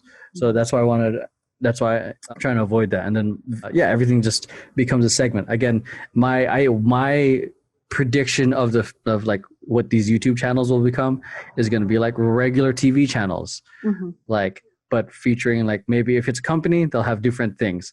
If it's an individual, it's them doing different things with other people. I think just from what I'm seeing, like just from the things I subscribe to, the channels I subscribe to, like here on Twitch or like on YouTube, there's a lot of gaming channels. And I think that gaming channels have been the ones that most step out of their quote unquote like niche. Like they don't just do Let's Plays anymore. They don't just stream games anymore. They do, like, like Markiplier had a segment called Markiplier Makes for a while, or, PewDiePie and Jacksepticeye do a meme review. They do meme reviews now. You have meme time. There's a theme song for it. What else? Or like, sometimes Jacksepticeye will just show up with a thing that he bought and then run with it. Yeah. Or, Game Grumps and the 10-Minute Power Hour, which I miss, by the way. And, a channel that is currently deceased, but, it's two gamer creators doing something that isn't gaming. Unis Honest, right? What's Unis Honest? I'm going to make a prediction that they're going to have a resurrection. They're going to have a resurrection in 2 years. Don't give me hope. No, that's just my prediction, because people love nostalgia. Don't give me hope. So the idea of nostalgia is just going to be a great marketing standpoint. If not in 2 years, maybe 5 years. Oh, by the way, my brother saw the sticker on the back of my phone. He was like, "Do you have anus on your phone?" I was like, "No, it's honest. There's two N's." And he was like, "What does that mean?" I'm like, "Fancy anus." 1 year. Anus, honest. Yeah. So it's we talked about a lot. Fuck. Yeah. I don't know, temper tantrum rant or a tangent, and then we went on a how to become a media company kind of thing. So it's been one person or multi-person media company. I think the ultimate, like this is the reality of it. If you're first starting and if you don't have the budget, you're gonna have to do it all yourself. Mm-hmm. If you have a day job, you're gonna have to fucking suck it up. A lot of these creators used to edit their own shit, and some of them tried to commit to daily uploads even as they were editing their own shit. Jesus Christ. Yeah. So like, you're gonna have after if you have a day job, you're gonna have to work in those after hours, and or if you're a parent, you're gonna have to wait until that kid's asleep.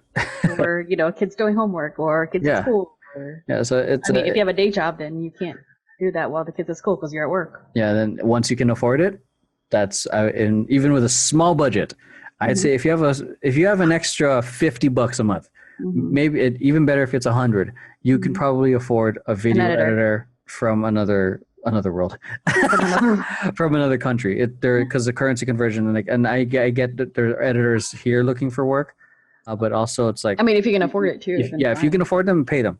Yeah. But if you can't, then there's another way to still get the There's work always done. freelancers looking for work, and they may not be from this country. Yeah, so there's a world of possibilities. If you have that extra money, that's where you can expand to. But just to add a little to that, don't expect them to understand your vision right away. You have to over communicate to the point. And also maybe send them something that you've done and be like, something like this. Yeah, so it's like if you have, and then you have to send not just samples, but you have to communicate to them like they're 5, so they know every single step.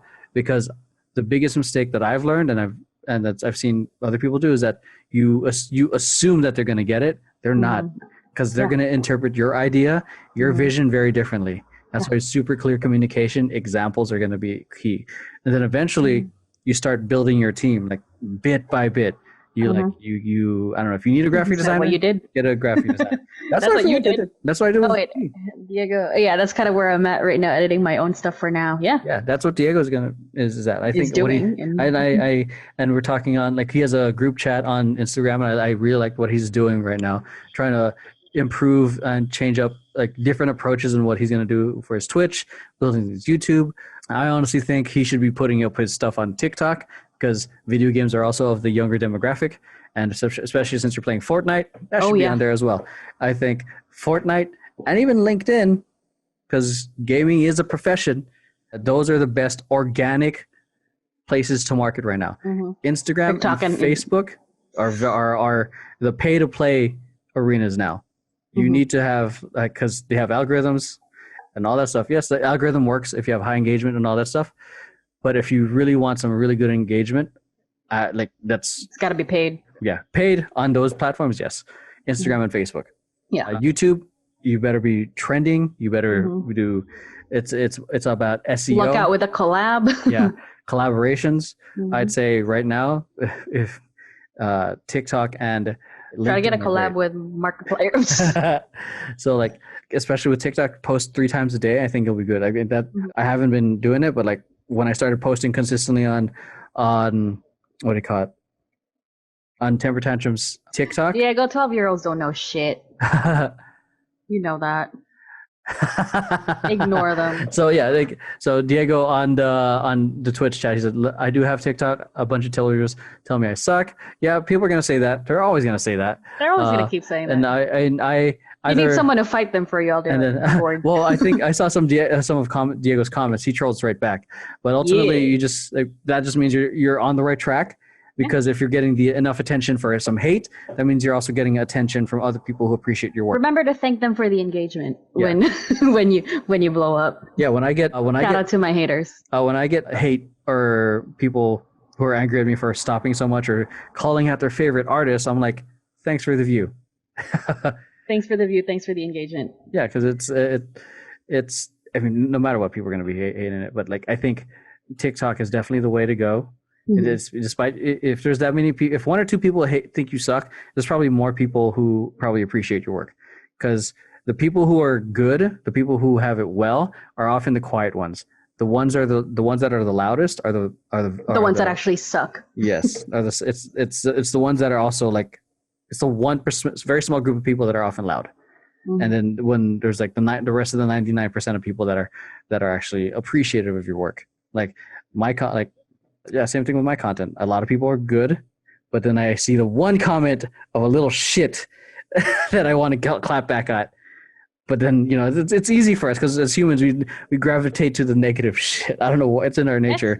So it's part of our survival instincts. Like, yeah, it's part of our survival instincts to acknowledge that and do something about it. Yeah. So So going back to it, like TikTok and LinkedIn, fucking, if you're trying to push yourself as a gamer, share that shit. I mean, I'm seeing people share their silk videos on aerial silk videos on LinkedIn, because organic reach, man, that is the gold mine of any online marketer. Yeah. So pretty much anything, almost every kind of like creator can actually like get a lot of like engagement on TikTok. Makeup, like crafts, slime, high rock, just skits, like turning it into the next Vine, essentially. Like anything right now, anything can happen on TikTok. yeah, that's the beauty of it. And what I love about TikTok too is that there's no standard, in a sense. There's no, you're not trying to make your feed look nice. You're not trying to make it look a certain way. A lot of people's content is raw.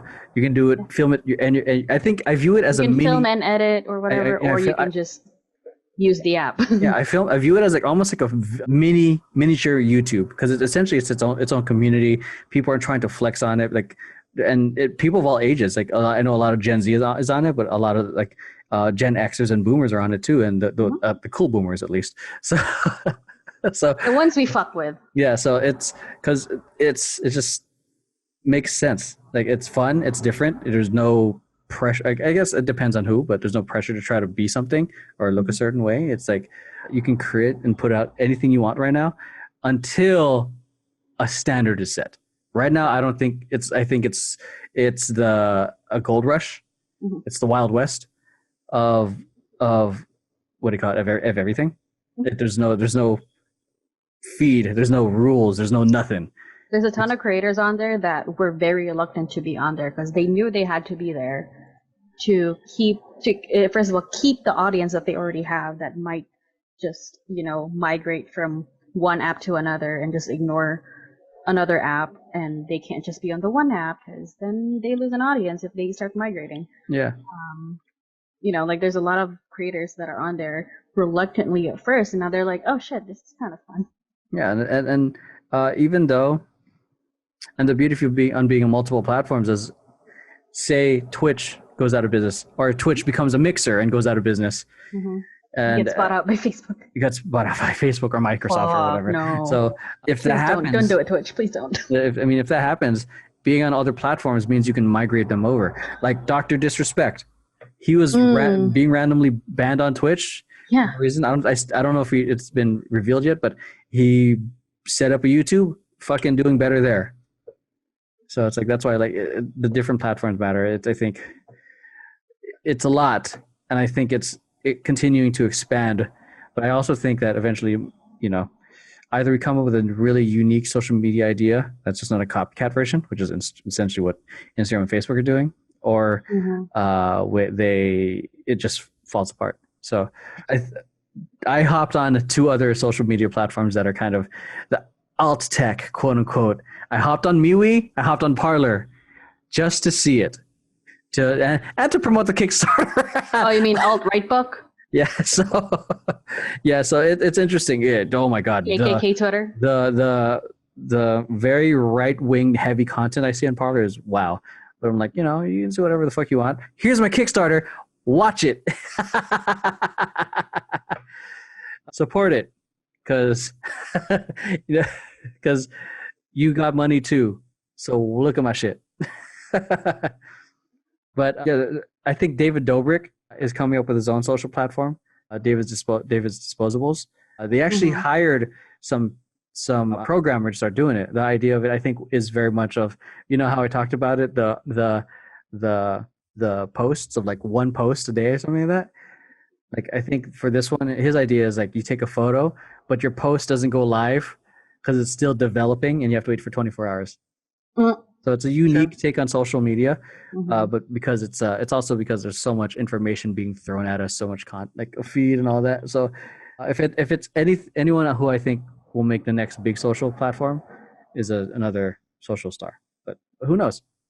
I mean, look at how there was a Facebook killer back in the day. There was also Vero, which was the quote unquote Instagram killer. So that didn't happen. But ironically enough, one of our clients came through Vero. So you never know. So you just never know where the connection is going to be on. If you can this is how I know platforms are on the rise. It's like I always look at the App Store, both on Android and on iPhone, which is why I have both those phones, so I can see which apps are trending towards the top, around like the top 150 apps. Like for a while, I saw Musically like 30, 40. And this was when it was called Musically, and then fucking TikTok was just like killing it, and then now it's like and surprising. I don't know. This was a month or two ago, but Snapchat was still top 5 because it's a different demographic. Yeah. So it's like the thing is, there's still plenty of Gen Z that use Snapchat. Yeah. So I stopped using Snapchat. I don't give a fuck. Because our generation got used to Instagram, and Instagram has stories. So I was like, oh, might as well just keep it to Instagram one. Instagram was like, oh, you like sharing pictures, but you also like stories and like, short term 24-hour things. Yeah. Oh, look, Instagram stories. Yeah. And then there was recent news of TikTok. Oh, this is a 2-hour podcast now. Oh.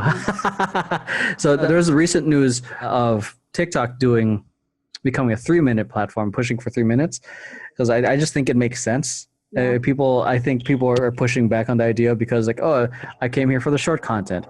Does this mean Charlie D'Amelio has to learn more choreo for longer? I think it just means that she's going to have YouTube style content on TikTok. It's fair. Vlogs, very short vlogs on TikTok. But, does this mean she needs to learn more choreo? That means she knows she needs and to remember it for longer. She has to make a full on more. She has to steal. She can steal longer choreo from K-pop girl groups. Okay. Okay. So what do you call it? The 3-minute thing I think is going to be a smart move, because ultimately for every platform they want people to stay on there.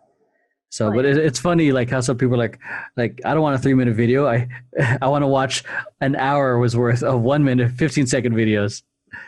True. So yeah, again, I think it's smart. I think the trend is obvious that video is the way. Video is the way. But wait, what about Quibi? Oh gosh. Well, it's not a social media platform. It's not. It was a streaming platform. It was a streaming platform. I think it was really like a pet project, passion project. Some billionaire, someone who some money, and I think the idea was smart, but the thing is, it's because it's supposed to be quick bits, a quick binge or something. It's supposed to be like small bingeable shows, like 10-minute-ish. Yeah, but the thing is, there's already content like that already exists on YouTube. There's no, you're not. YouTube content is at least 10 minutes. Yeah, you're not solving a problem. Like it's if anything, it's like you're just putting big names into something. Yeah, if anything, you can do that. You might as well have started a YouTube channel on your own. Yeah, or just go get a video on you, get a deal with YouTube Originals. Yeah. Or on Facebook, on Facebook Watch. Book these big names like freaking Anna Kendrick and all that. Yeah, and the thing, I'm pretty sure that they're trying to get all the revenue to themselves, and so that YouTube or Facebook don't get a cut. But even though because Brandon was on the show. That's how you don't survive. Yeah. So, yeah. So like for those of you who trying to start a business, if you're trying to start one, make sure you're filling a gap. Notice something missing in the market and try to fill the gap. Don't take something that already exists and try to make it your own and expect people to hop over to where you're at. Yeah, because if you're gonna try to be quote unquote better, why would unless it's fucking amazingly 10 times better to the point where it feels different, that makes sense. What do you think Quibi could have done to be better than 10-minute YouTube videos? Not exist. What do I think they could have done? Shit. Because it's not really innovative. It's literally just 10-minute videos. Like YouTubers can do that with like literally $20 in their bank account. Yeah, because and make it more successful. I don't know much about Quibi, to be honest. I just know the streaming platform. Did you have to pay or was it free? I don't remember. Okay, I don't know. Probably free. I don't honestly know. Probably free, but I'd have to really look into it. Definitely, their marketing blitz was like some of the stuff depends on how you're holding your phone. Is it this way or this way or and then also. There's a lot of like the Quibi originals or whatever that star big names like Anna Kendrick. That's literally the only one I know, Anna Kendrick. But like I'm sure there's more that have like these big names, like not YouTube big names, like Hollywood big names. I think they're banking way too heavily on celebrity Yeah, but in this day and age, YouTubers are a lot more revered than YouTubers are kind of celebrities than now. Hollywood celebrities. Yeah, and which Like is if why you give me a choice between Brad Pitt and Markiplier, I'm going with Markiplier. I'd go with Markiplier too. I mean, look at him. I mean, it's funny enough. Animaniacs says that too. Like YouTubers are the celebrities. Because if visiting Jordan's school, they asked me what they saw on my camera because I was filming myself. They asked if you were a YouTuber. Are you a YouTuber? And I was like, I want to be a YouTuber. I'm like in my head, it's so easy, but you got to talk to your parents. Yeah. Get permission. If you don't have permission, sorry. Yeah, it's wait till you're 18. Yeah, it's crazy. They want to be like these kids because it's so easily accessible, and I don't know.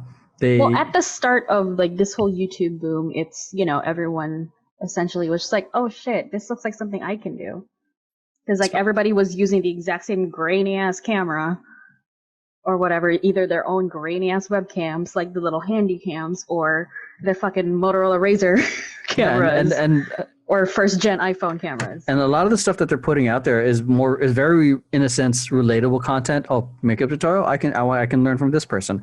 Oh, it's a video game. Even though it's poorly lit, fuck it, I'll watch it. This person's playing a video game I like. I want to see how he thinks about it or how he did it. So it's very much like in a sense, or like a celebrity you can grab a beer with. Whereas like this guy's gay, I'm gay. Yeah, like it's whereas like someone who's in a movie, it's obvious it's a fantastical world that doesn't exist and they're playing a character. And I could see like some people obviously love that, the way they act. But the thing is like with celebrities too, is like they get this, like people associate the character they play with as who they are when they're really not. Except RDJ, he's RDJ all the time. He's amazing. Every character he plays is literally just himself. But yeah, with like probably a different accent every now and then. Yeah, so it's well, I don't know how we got here, but yeah, YouTubers. So, but no, well, I asked you how Quibi would have made me better, but apparently there's nothing they could have done. I think Quibi should have listened and paid attention first. Yeah, because I think that because they put out so many ads. Maybe they should have read the comments, because I read some of those comments. They're like, nobody wants this. Yeah, that's a classic case of like running, and I think this is a mistake a lot of people do when trying to start a business, is that they run with an idea before listening to the market. Does the market need this? Will people actually use it? Which is like why one of the reasons I was hesitant about Temper Tantrum, because it's like, if I listen to the market, no one's looking for this. But but in a different marketing standpoint, we can be a brand, but that's a different thing. But like, but is there another way to do this? Yeah. So it's like, there's not just one way. Yeah. So that's why, like, when I was trying to develop this app that never happened, like I did a lot of market research, how much people would pay, the demand, just really listening. I don't think they listened enough.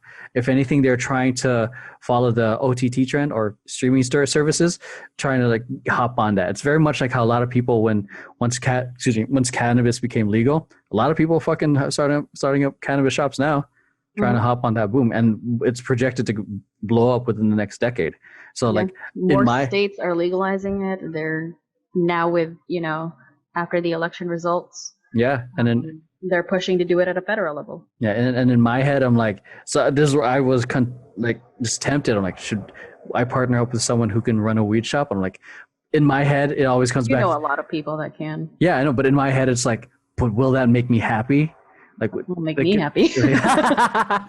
Like, because I don't know enough about the industry, which is why a partner works. Well, yeah. Yeah, but it's just like. But are you content with being the silent partner? I know you're normally not. Yeah, or like, does it speak to my soul? Which is like, a lot of my, I guess, companies are driven by like. I mean, how do you feel about just investing though? I don't mind investing and getting a percentage. Yeah. And that's something I'd eventually like. That's what I would do. I would invest. I'd like to get into a point where I can just invest any upcoming things. Because right now, I think we're still in a recession, right? Yeah, obviously. Because it doesn't feel that way because we have technology, and based off what we learned in high school, it looked bad. So we're in a recession, not a depression. So right now, I'm anticipating the next great product to happen. I know we're not gonna do it. Because Right now, the next great product is gonna be the COVID vaccine. no, obviously there's that. There's even that. It could be in was it med tech? So it could be the next thing on that. And I would like to see if there's an opportunity I can invest in that, which is going to be a lot of money. But yeah, or whoever figures out how to make AR and VR super friendly for the average person. I think that's in the next decade.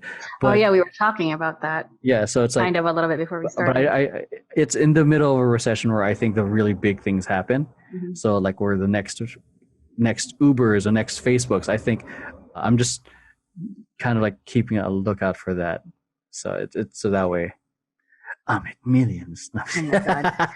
Well, and here's the thing, like this is how like ideas are born. Is either ideas are born out of, literally somebody just waking up, be like, oh, what if we had this, and then they ran with it, wrote it out, and sent it to people, or two regular people, two regular people just having a regular conversation about something, and somebody who's a little bit more enterprising than the other one's like, ooh, what can we do to improve this? Because like I was talking to you about, how it started with a conversation about my best friend, which is like kind of experiencing what everybody can relate to, like that take dance classes or any sort of group fitness class, that prefer to do it in person with the group, and she's not able to do that. She has 3 kids. One of them is a toddler, an infant actually. The other one's a toddler. Yeah. And essentially like she can't go to these group classes even though gyms are open in our state. Yeah. But so she's trying to do all these online classes and she doesn't like it. And then you said, well, what about VR? And me knowing her, this is not something I should even have to ask her. I just know her because she's kind of like a sister to me. I was like, she won't like that because, me, sometimes when I wear a VR headset, it bothers me because it squeezes my head and gives me a headache because I'm pretty prone to headaches. I'm like, that'll be worse for her because once it gets on her head, she's like, no, I hate this. Yeah. So yeah, that's one thing too, is like, it's bringing that in-studio experience at home, and Zoom does not do that. Zoom's been clutch in keeping people connected work-wise. How we're doing this now. Yeah, that's how we're doing it right now. Oh, wait, what did you say? Okay, what did you say? I think someone said something like, there are some who look at things and think, why? And others who look at things that don't exist and wonder, why not? And I think that's a dope thing to think when trying to see what you can do different. Yeah. Exactly, 100%. Like there's and I think having that mentality of a why not situation mentality is a good step forward. Of life. Yeah. Because I think it's a lot of people are held back to or with the constraints of what they think should be instead of what can be. I guess to go back to the Quibi thing, I would say listen before you do it, because it's like maybe focus group it. Not even focus group it. I would, or something similar, like not like put them in a room and be like, would you enjoy this? If it was me, I would fucking do market research and ask people about what their experiences with Netflix are and what they think they can do better. And because essentially what they were trying to do is a marriage between Netflix and YouTube. Yeah, but the thing is, like, was that even a problem? And it wasn't. I look at those as two separate things, and I want to keep them separate. And what I would do is, like, I would do market research, survey like 300 people, get it, like, because the thing with focus groups, people show up differently. They're like there's a mentality, but if you just survey them, ask them to be candid and share their opinions, that's where you would look for the patterns. You would see, okay, this is the main thing people see. Maybe the MVP of the product, the first version, would be to address this to make it different. Yeah. And then I don't know what that would be, but that's where you start looking for patterns. That's why I think a good businessman has to be a really good listener, along with being a really good executioner, chopping people's heads off and shit. So no? Okay. So yeah, I would definitely go into like listening, because because then that's where it's ultimately the end user. And if you got to be you always have to have the end user. Always, yeah. Going back into that, always have the end user in mind, your audience in mind. What are they liking? How can you make it better? And then in my head, like my thesis is, if they fall in love with your product so much, it doesn't matter what the fuck you do, people are gonna fucking love it. You look at Disney; they were raising their prices like fuck ton for their annual pass. People still bought it. Oh, the annual pass, yeah. Yeah. Look at Belle Delphine. Look at Belle Delphine. Like, she sold bathwater. And people like, and just because Simps people bought it. loved her, they connected with the brand. Obviously, she has very amazing genetics, and she has what she's putting in her content is like just works. Obviously, sex sells. What she's working with what she got. And then in my head, she's a marketing genius. She is a fucking G. Trolling people to go to Pornhub, and her getting a fucking Pornhub award, that is fucking props. So without really showing much. Anything, yeah. So it's like she did things, but like it was so genius though. I love it. I'm like, bro. But here's the thing, and I think Bella Thorne tried to do a similar thing, like crossover to OnlyFans, and then initially promised no nudes, and then it's like, oh, I'm gonna start doing nudes, and then people paid $300 for a subscription, and therefore screwing every other creator that's on there just trying to make money that don't get $300 tips or don't get $300 subscriptions. It's that's where it can work against you, like or again, it can fire back. All right, Diego in the chat says, why is it always having to kill someone in your analogies? Because why not? Because you gotta kill it, son. Kill your move, son. All right, okay. There's there's another one. Where is it? Give life to your move, son. See, this is the problem with lives, because then my cringes are so visible. But yeah, there's definitely you can't edit this to make you look funnier than. Well, I'm gonna be editing any of the lulls. That's why I'm recording this. It's gonna be different on. It's gonna sound a little different on Spotify. Yeah, the lulls. I'm gonna take out. Doing it for the lulls. Yeah. So disconnected, but yeah. We covered a lot on this. Don't we normally? This episode, yeah. Well, normally we go like an hour and a half. I feel like if I edited this, it'll just be a solid 2 hours. But I almost feel like I should segment a lot of this for the YouTubes, for our fucking for the YouTubes, for the YouTubes and the Vision Paradox podcast, because we talked about marketing, which is very current. A lot of our stuff is tutorials, so we hardly ever talk anything about like current marketing practices or hot topics, because the thing is, again, trends, and we try not to do that as much as possible, because it's it becomes a game of chase at that point. Yeah. But yeah, I think I'm good on this episode. I feel like we can go. I'm tired. All right, so I'm gonna close it out. Yeah, so that is it, ladies and gentlemen, for the Awkward Tea Party. Appreciate you guys for listening. Shouts out to Diego, Sergeant Nugget X. Make sure you give him a follow on Twitch. Same thing with B-Rock and everyone else who hopped on. Jiggy Jordy, shouts out to you guys for the raid. Yeah, and hope you guys enjoyed this live episode of the Awkward Tea Party podcast. We're not going to do this often, but it's always fun and different whenever we do it. We might do it for the next episode. I'm just kidding. We're not. She's looking at me. She's going to kill me. The look of love, everyone. So, though I'm gonna plug it in now. The next this is my podcast too, bitch. The next Vision Paradox and Temper Tantrum podcast will probably be live. So, if this works out, if this works out, it's probably going to be a live podcast. So, Diego, if you're still watching this, put your makeup on. Yeah, put your makeup on. This podcast is going to be live streamed. So that's it. If you guys like it, make sure you guys hit like, subscribe, share this with friends who you think might enjoy it, find it funny, entertaining, or educational. With that, have an amazing week. We'll see you guys on the next episode. And bye. Peace. Beep. That's a good intro right there.